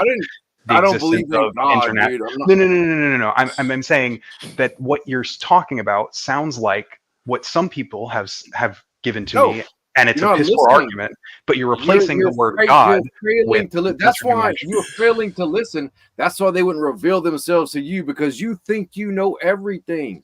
All right, let's cut to the chase. Were you talking about earlier? I told you this. Were you talking about God, or be specific? What were you talking about? I'm curious now. Your cup is full, so why they can't put nothing in your cup? What were these unseen beings? Were you talking about angels? Now I'm curious. God, what were you talking about that revealed themselves? What do you have in mind? Be specific. Any type of entity that's beyond the realm of the spectrum of perception of which Mr. JoeCool was just speaking. I get you. Did you have anything in mind when you were talking? I assumed you were talking about some type of lizard people that can hide themselves. I had made the leap to God until Lib said it. So well, now I was saying it just sounded like talking about the Nagas, but that's also what the Bible talks about the creator of all things. The true meaning behind the intentional English mistranslation of the Bible is the creator of all things. Right. So they would be like angels and stuff. Divinity, what some people call angels. Whatever you want to call it. Yeah. Like in the Bible itself, angels had the ability to reveal themselves to some. Jesus had it in that book, Divine Revelations of Hell, to who they want to reveal themselves to. Yeah, I'm just noting that if the only way, that this information can be revealed to somebody is individually at the whim of someone else, then necessarily what you're talking about is something that can't be verified. If they can only come to an individual at a time and reveal themselves to that individual, then that is unverifiable in the same way that some people would say God reveals himself to to the individual. And that's how he reveals himself. That is unverifiable. So it wouldn't be your best argument to put forward at least first. 3 people. At least it's always revealed to at least 3 people. That's the way that you got 3 arrows. Yes, but how do we verify? Yes, but 3 people can be wrong. So how do we further verify this? Those past those 3, they just shit out of luck. No, then it's unverified. I think it's not very verifiable. I think evidence of the same way we find planetary bodies and shit, we can know by the way these things move around. There must be a dense object over there because there's an effect of gravity over there, and we look and we find the planet. There should be some evidence that we find of God, if that's what the topic was. Or the topic is the interdimensional beings. Beings. I know you guys took me to God. I didn't want to go to God, but as long as I'm with God, um, one of those things, a sideways bit of side circumstantial evidence would be that if you put 10 people, I just defeated my own argument in my head, but if you put 10 people in a room, 9 of them will say it's not right to harm someone. I think that's evidence of something. I mean, it is evidence of something. It's evidence that 9 people think it's okay to harm somebody.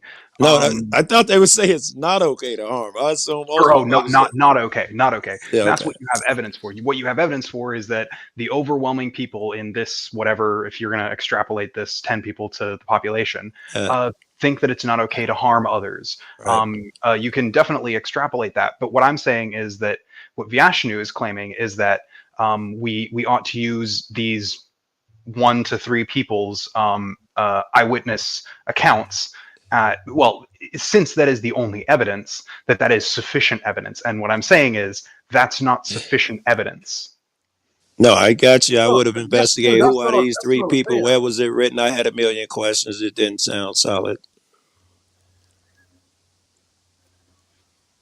These 3 people, I'm curious. When you're talking about 3 witnesses from the Bible, or were you talking about in modern day? Or were you just talking about the 3 witnesses, how they say, bringing in front of people? Or were you talking about modern day? What were you talking about with 3 witnesses? I'm talking about right now. I'm talking about reality right now. 3. The government has just admitted to how they have begun to admit to what they don't call UFOs no more. Mm-hmm. What do you think about that? Frank. I don't know what to think about that. Frank to I know what to think about it because I've known about. So wait, this. that just sounds like something you either made up or heard from Alex Jones or someone. No, they've been releasing that even in mainstream you think media. I made it they've up? been releasing I have link to something mainstream. I don't know if you made it up. I'm just saying I have a lengthy personal experience for any fucking punk by the name Alex Jones ever started being a punk on the fucking internet. But this one you'll see all over mainstream. Anybody? It'll be all over the place. They even changed the names of what they're calling them now because they released a lot of footage of their pilots who caught shit, and they're calling them some aerial view. I don't know what the fuck they're calling them now. Yeah, Mr. Lib Commie, I respect your skepticism. I believe that's how a smart person should be. You should be skeptical. You shouldn't trust fucking no one. Well, yeah, I don't believe you should trust no one, but I do think I am particularly amenable to the Russian adage, trust but verify. Twice, 3 times at least before I re-speak some shit. I can't just watch a TikTok vid and repeat it. No, I have to, before I can even repeat it, I got to find at least 3 different sources that make me feel comfortable.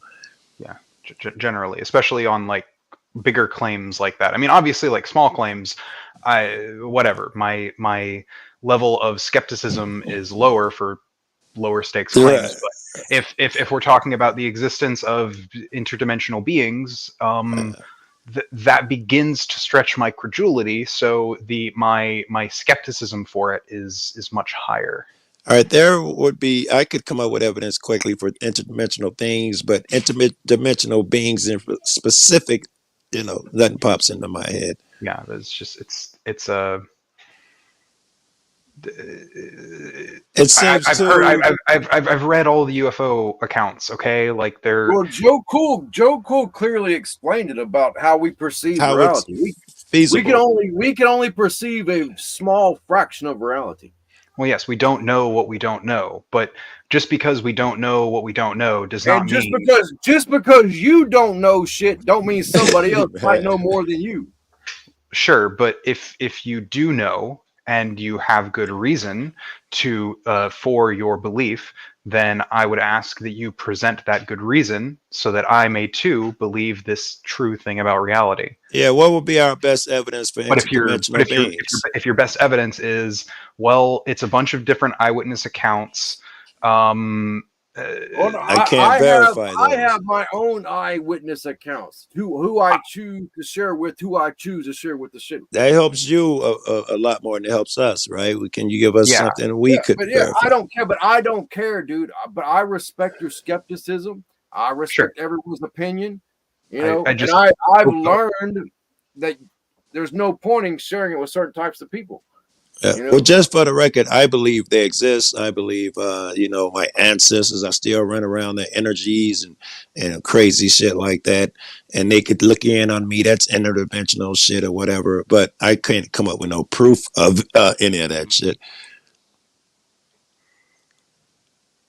Yeah, I mean, I guess for what it's worth, I'm spiritual. I'm a deist, but I also don't. Part of the reason why I don't talk about it as much is because it's not a thing that I think I can or even should attempt to convince other people of, because the only person whom my personal anecdotes can possibly convince is me and ought only be me.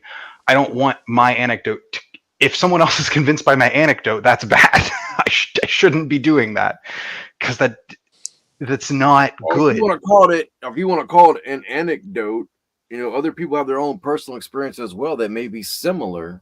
That's what a personal experience is, an anecdote. That's why I said it like that. Yeah, I could see you have their own things, but their things will not be sufficient to convince me without further evidence. It could give you a piece of weight, and depending upon a person. So if a serious man told you that something occurred to him, you'd give it more weight to what he said than some lunatic, the meth head, you know, that gets drunk all the time. Or at the very least, I believe that something happened. But none of it convinces you, right? None of it should convince you, like you said. Especially of that own other person's explanation. I might believe that something happened, but their interpretation isn't the only possible one. There's no one I trust that much where I won't be running in my own head. What I think probably happened is especially if it's something that is kind of like unbelievable. Yes, the more, or I think you were saying something. You didn't say it, but it seemed like you were. Some things that are more popular. Everyone wants to believe in this is Disney, and then so and so that someone's over there watching for you. You got to throw that into there too. You know, that'll lead you to believe. So that will definitely lead people to oftentimes believe. Yeah, right or wrong, will, but it is what it is. That's all I'm saying is that I mean you are free to share your anecdote, any anecdote or eyewitness account. The similarities between anecdotal experiences are profound. I mean, sure, but that just means that they all experienced a similar thing, not not about the specific thing that they experienced. People's faculties can and are very easily bamboozled. Right. If I stare at a light bulb and I flicker it, it can blind me. Okay, like temporarily. Lib, you think you know everything? So no, he doesn't. He doesn't think he knows everything. Actually, I like this dude. I don't like lib commies, but for some reason I like this lib. I know that's what we keep figuring out, and yet there are people that don't like it, believe it or not. I know somebody was up here hate his ass. Particularly iPhi. iPhi. That's so funny, dude. His name is Lib Commie, dude. That's hilarious. Well, my name is Liberty, but yeah. So Libby, Liberty, whatever. I think I like that the particular irony of my name being Liberty and using the nickname Lib while being a communist. It just tickles something in my brain. Yeah.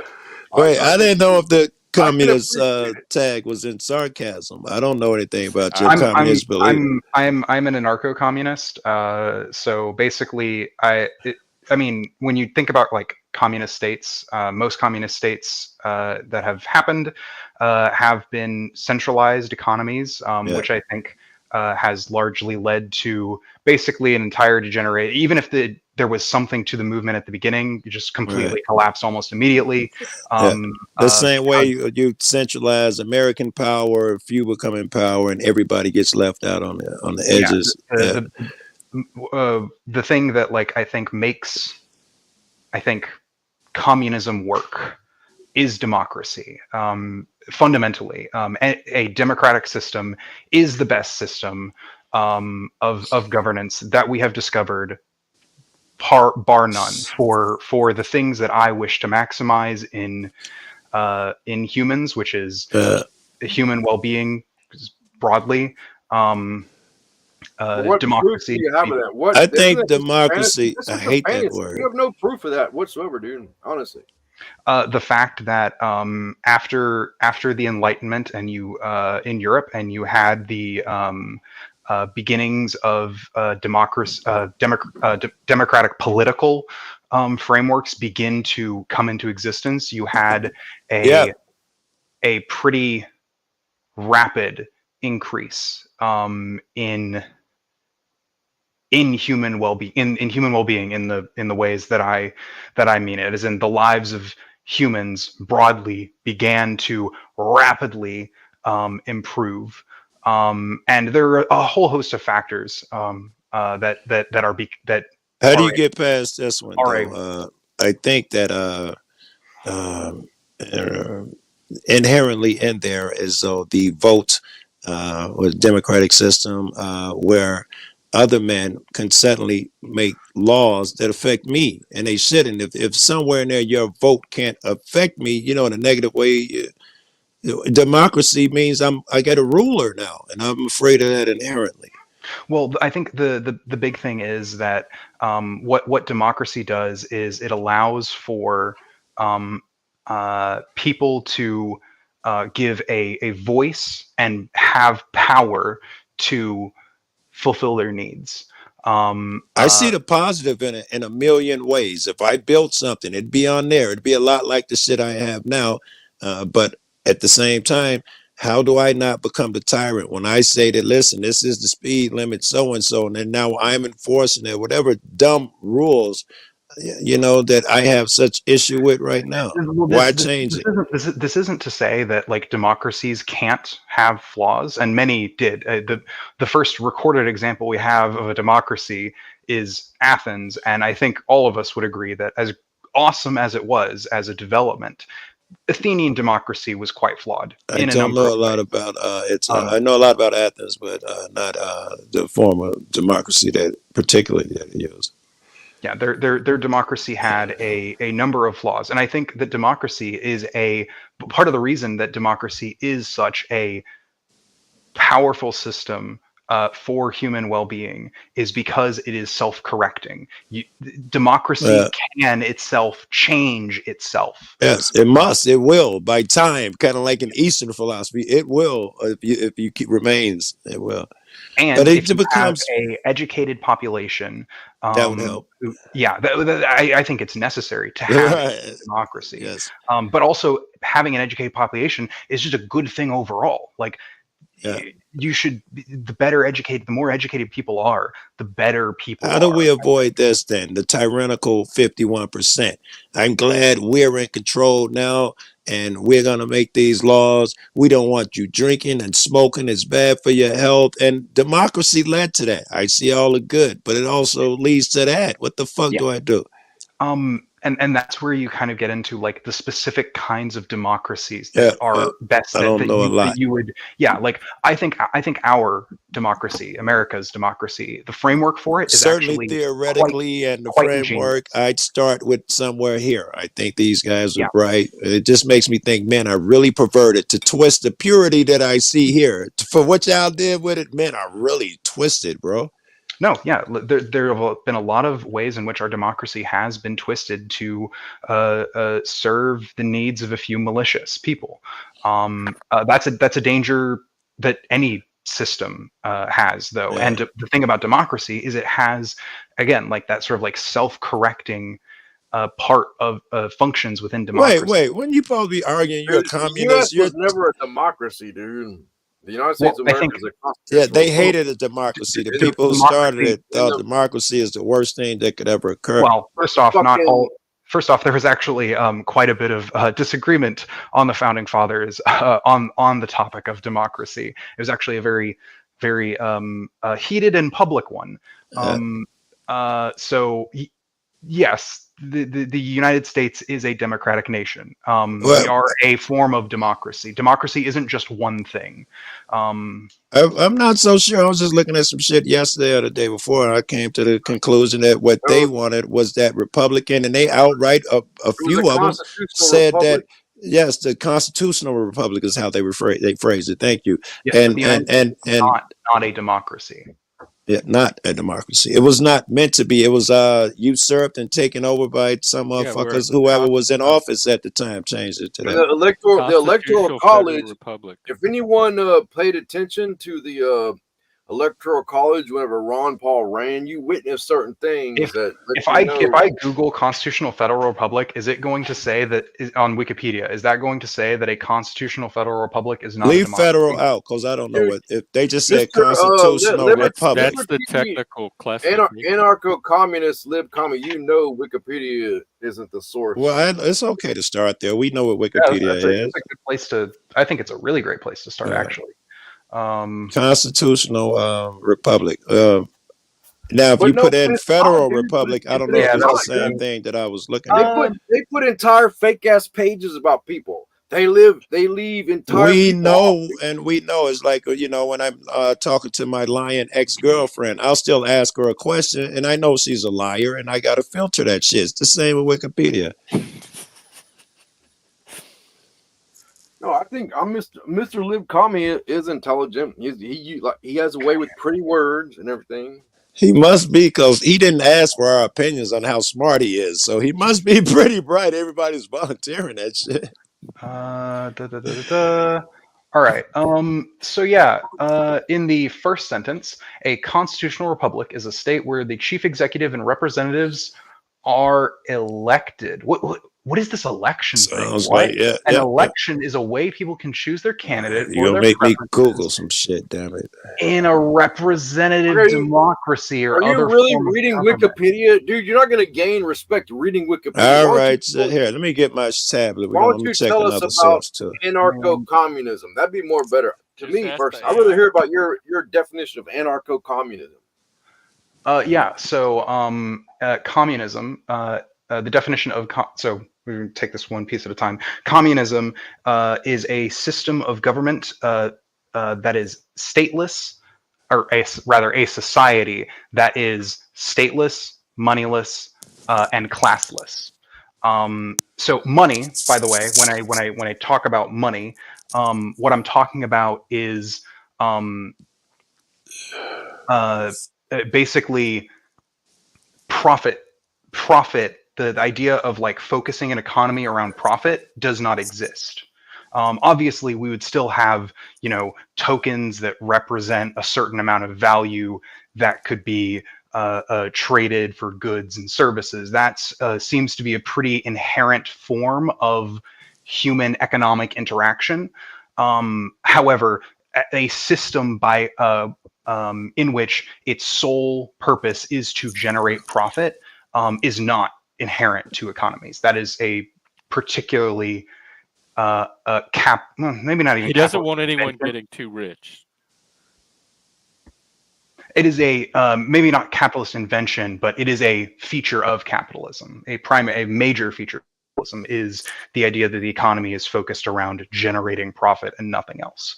And as far as anarchism, I am opposed to unjust hierarchies. Now, as to what unjust hierarchy means and what those are, we can discuss. But what I basically mean, some examples of what I would consider to be just hierarchies are, for instance, that of a parent above a child, that of a teacher over students.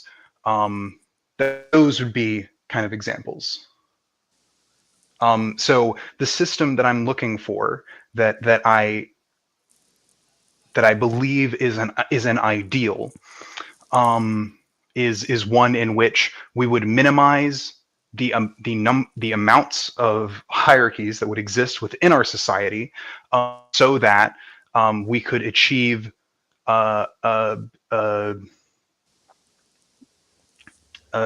actual equality, where people are actually just based on, or are just judged on the merits of what they do, not based off of arbitrary associations given to them. How can you control what people are judged by? The system Well, already doesn't judge by that's a anything. society. Well, no, our society definitely does. I missed that. That's going to be a deep rabbit hole. I found a couple of things that a bunch of them did not like democracy, but it was because they thought the people were too dumb and they didn't want the average man to have to be able. They thought it should be in the hands of the wealthy and blah blah blah. So, and I didn't hear most of what y'all was talking about.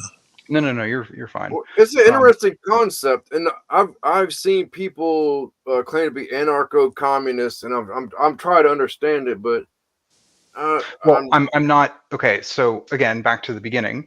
Most of the communist states that people think about very often, the USSR, the CCP, CCP to a lesser extent. They don't even claim. They barely even claim to be socialist anymore. Like the actual state itself, but North Korea, right? That's the first one you jump in head.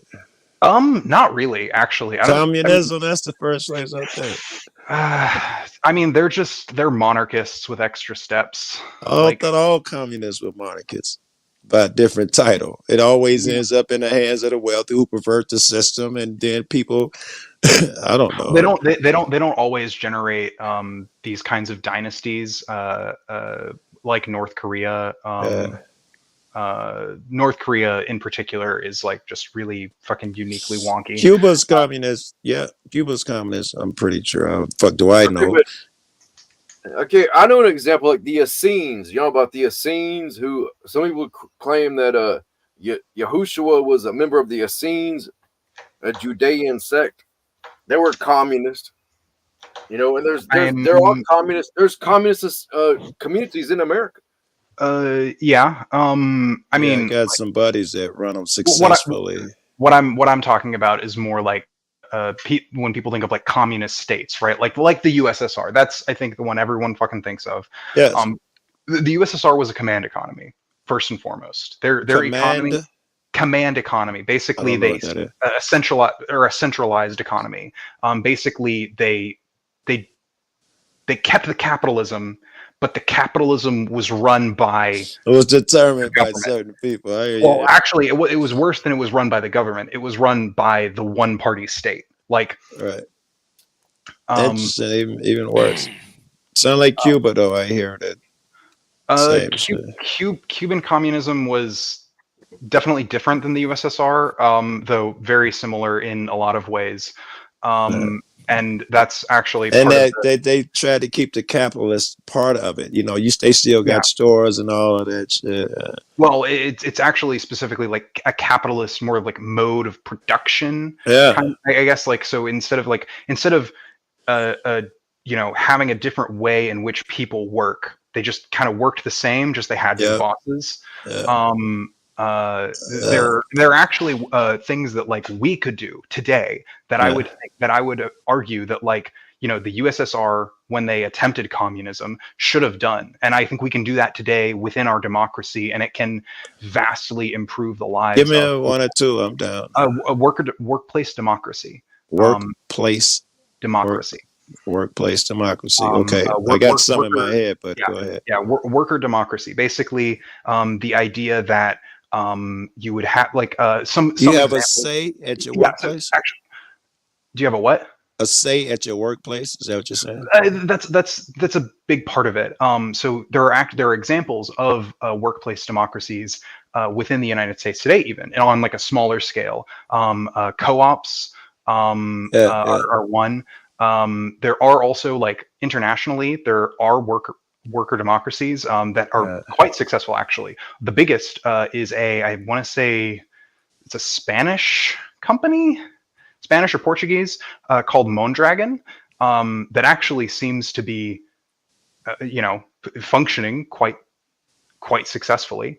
It's an idea that has come about and been refined within the past few decades. It seems It's like, hard, still difficult for me to envision it. I think I have a loose visualization of it.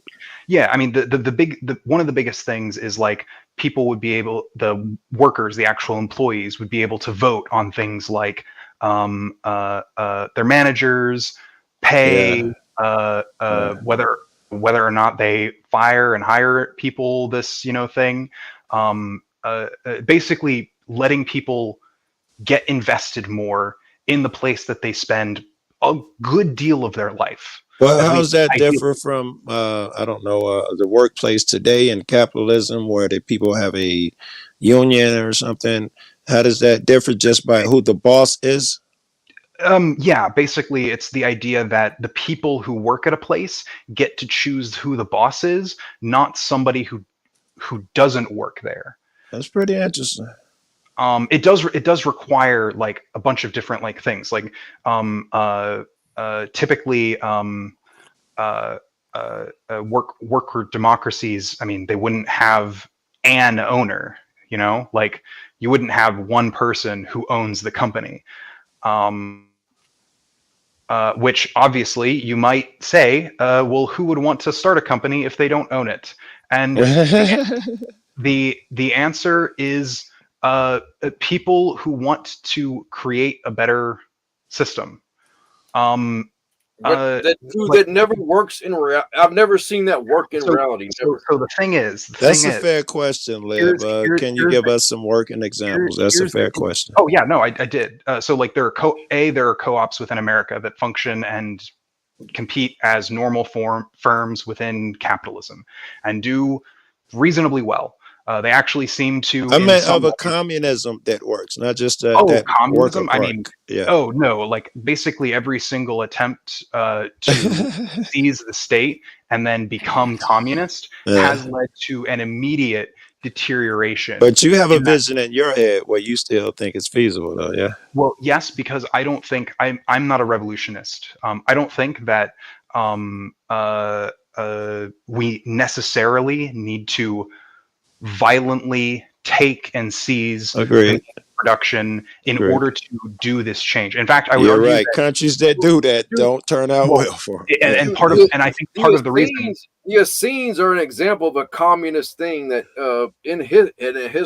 according to history, they were a real communist thing that were people thought they were bad motherfuckers, and like their shit worked. It was the Essenes. Go ahead. You want to tell us something about the Essenes and the government or something?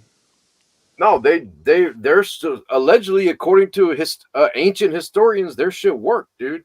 Like, I'm just giving an example of where. I mean, I don't know. You're telling me it worked. Can you tell me how it worked? What was different? How was it similar? I don't know anything about it. It's saying it worked. I guess I'll take your word for it. But you had to go through a 7-year probationary period to even join. And like, from my understanding, it's basically like an ancient version of like modern day communes.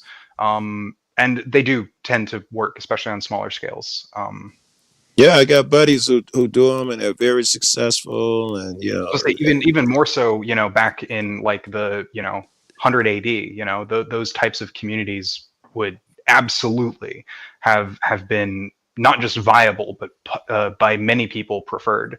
Hey, Lib, it looks like in my guys' group and in yours, if it gets big enough, because everyone there must be of the same mind, or am I wrong? If someone's a bit. Actually, that's part of the reason I think like democracy, the democratic frameworks are so important, is because like that is what allows for the needs of many people to basically be met, instead of having just some authoritarian figure sort of dictating down rules to everyone.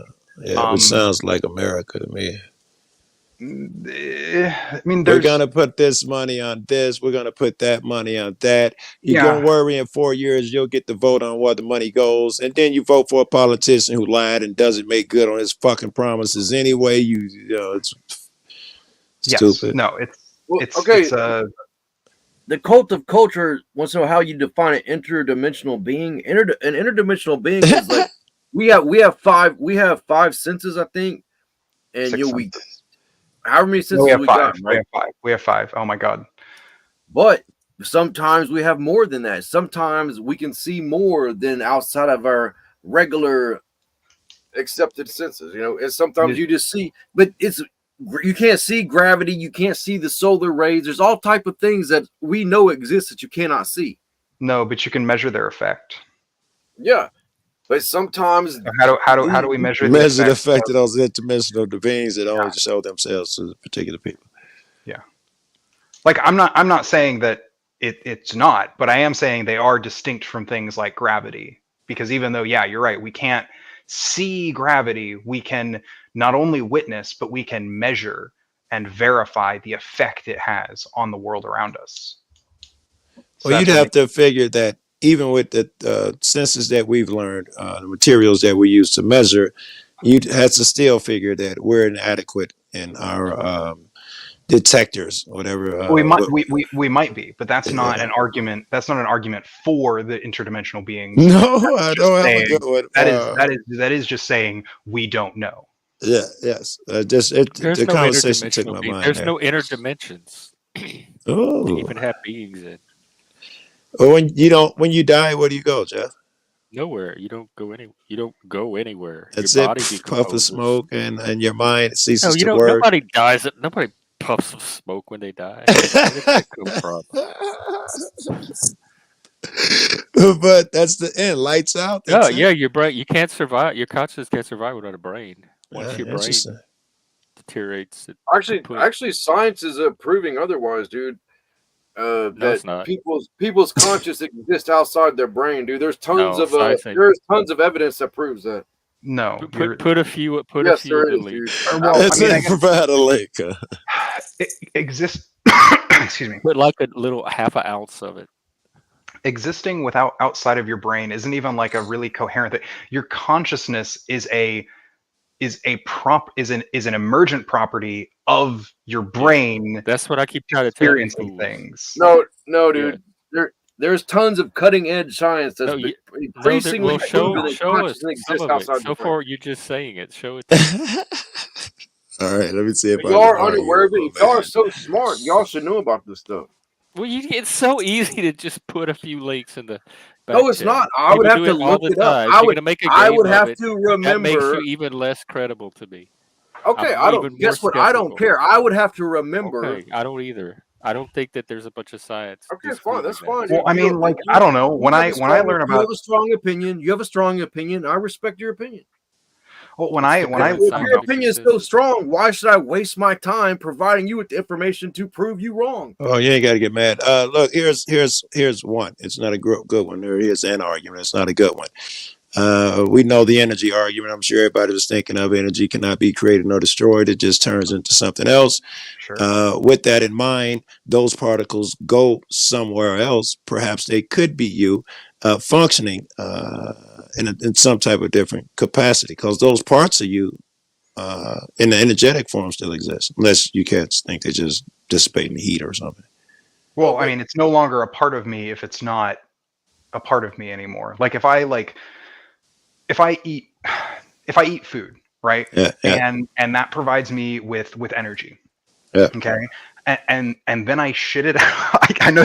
Look. And then I shit it out. Yeah. Or spear. Like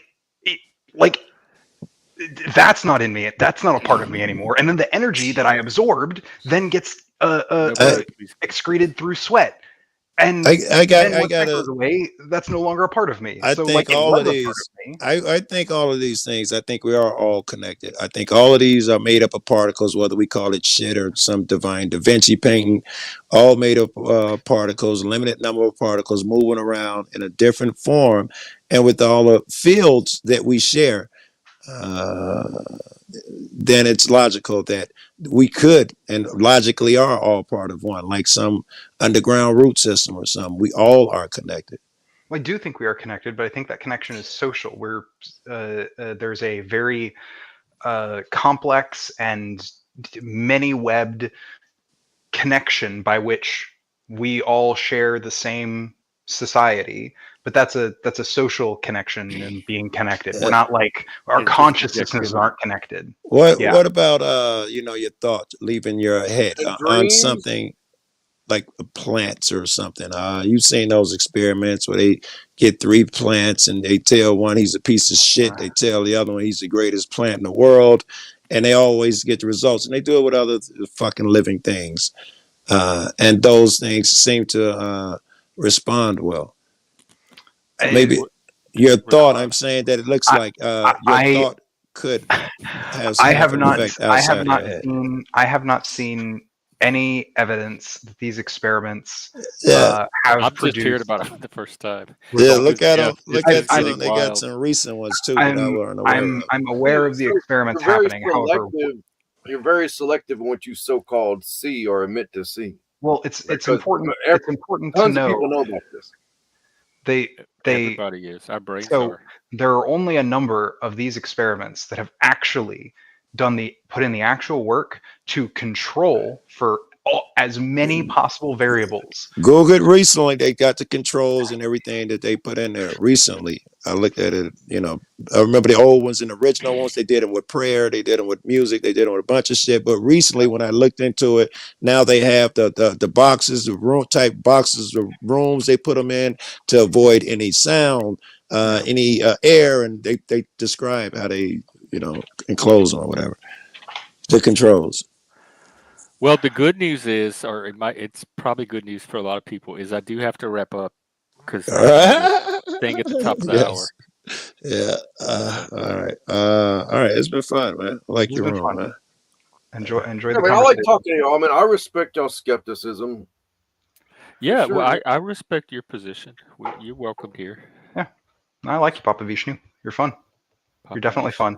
Yes, and you're actually a troll after all so far. Yeah, I actually would like to commend you that even though I do think many of your beliefs sound very conspiratorial, you are able to have discussions about them, which I like and respect you for.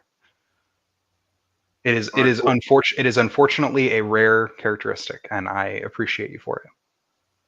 All right, it's fun talking to y'all. You too. You too, man. Take care. Take care. Thanks for coming on. Yeah. Oh. Okay, we'll be back tomorrow, and take it up from there.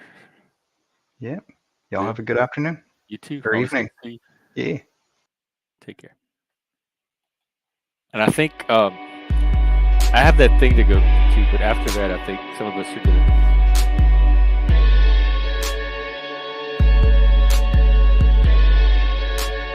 I have about half an hour. Can I start it where I'm at now? I'll meet you in the Discord. I'll talk to everyone else tomorrow. Take care.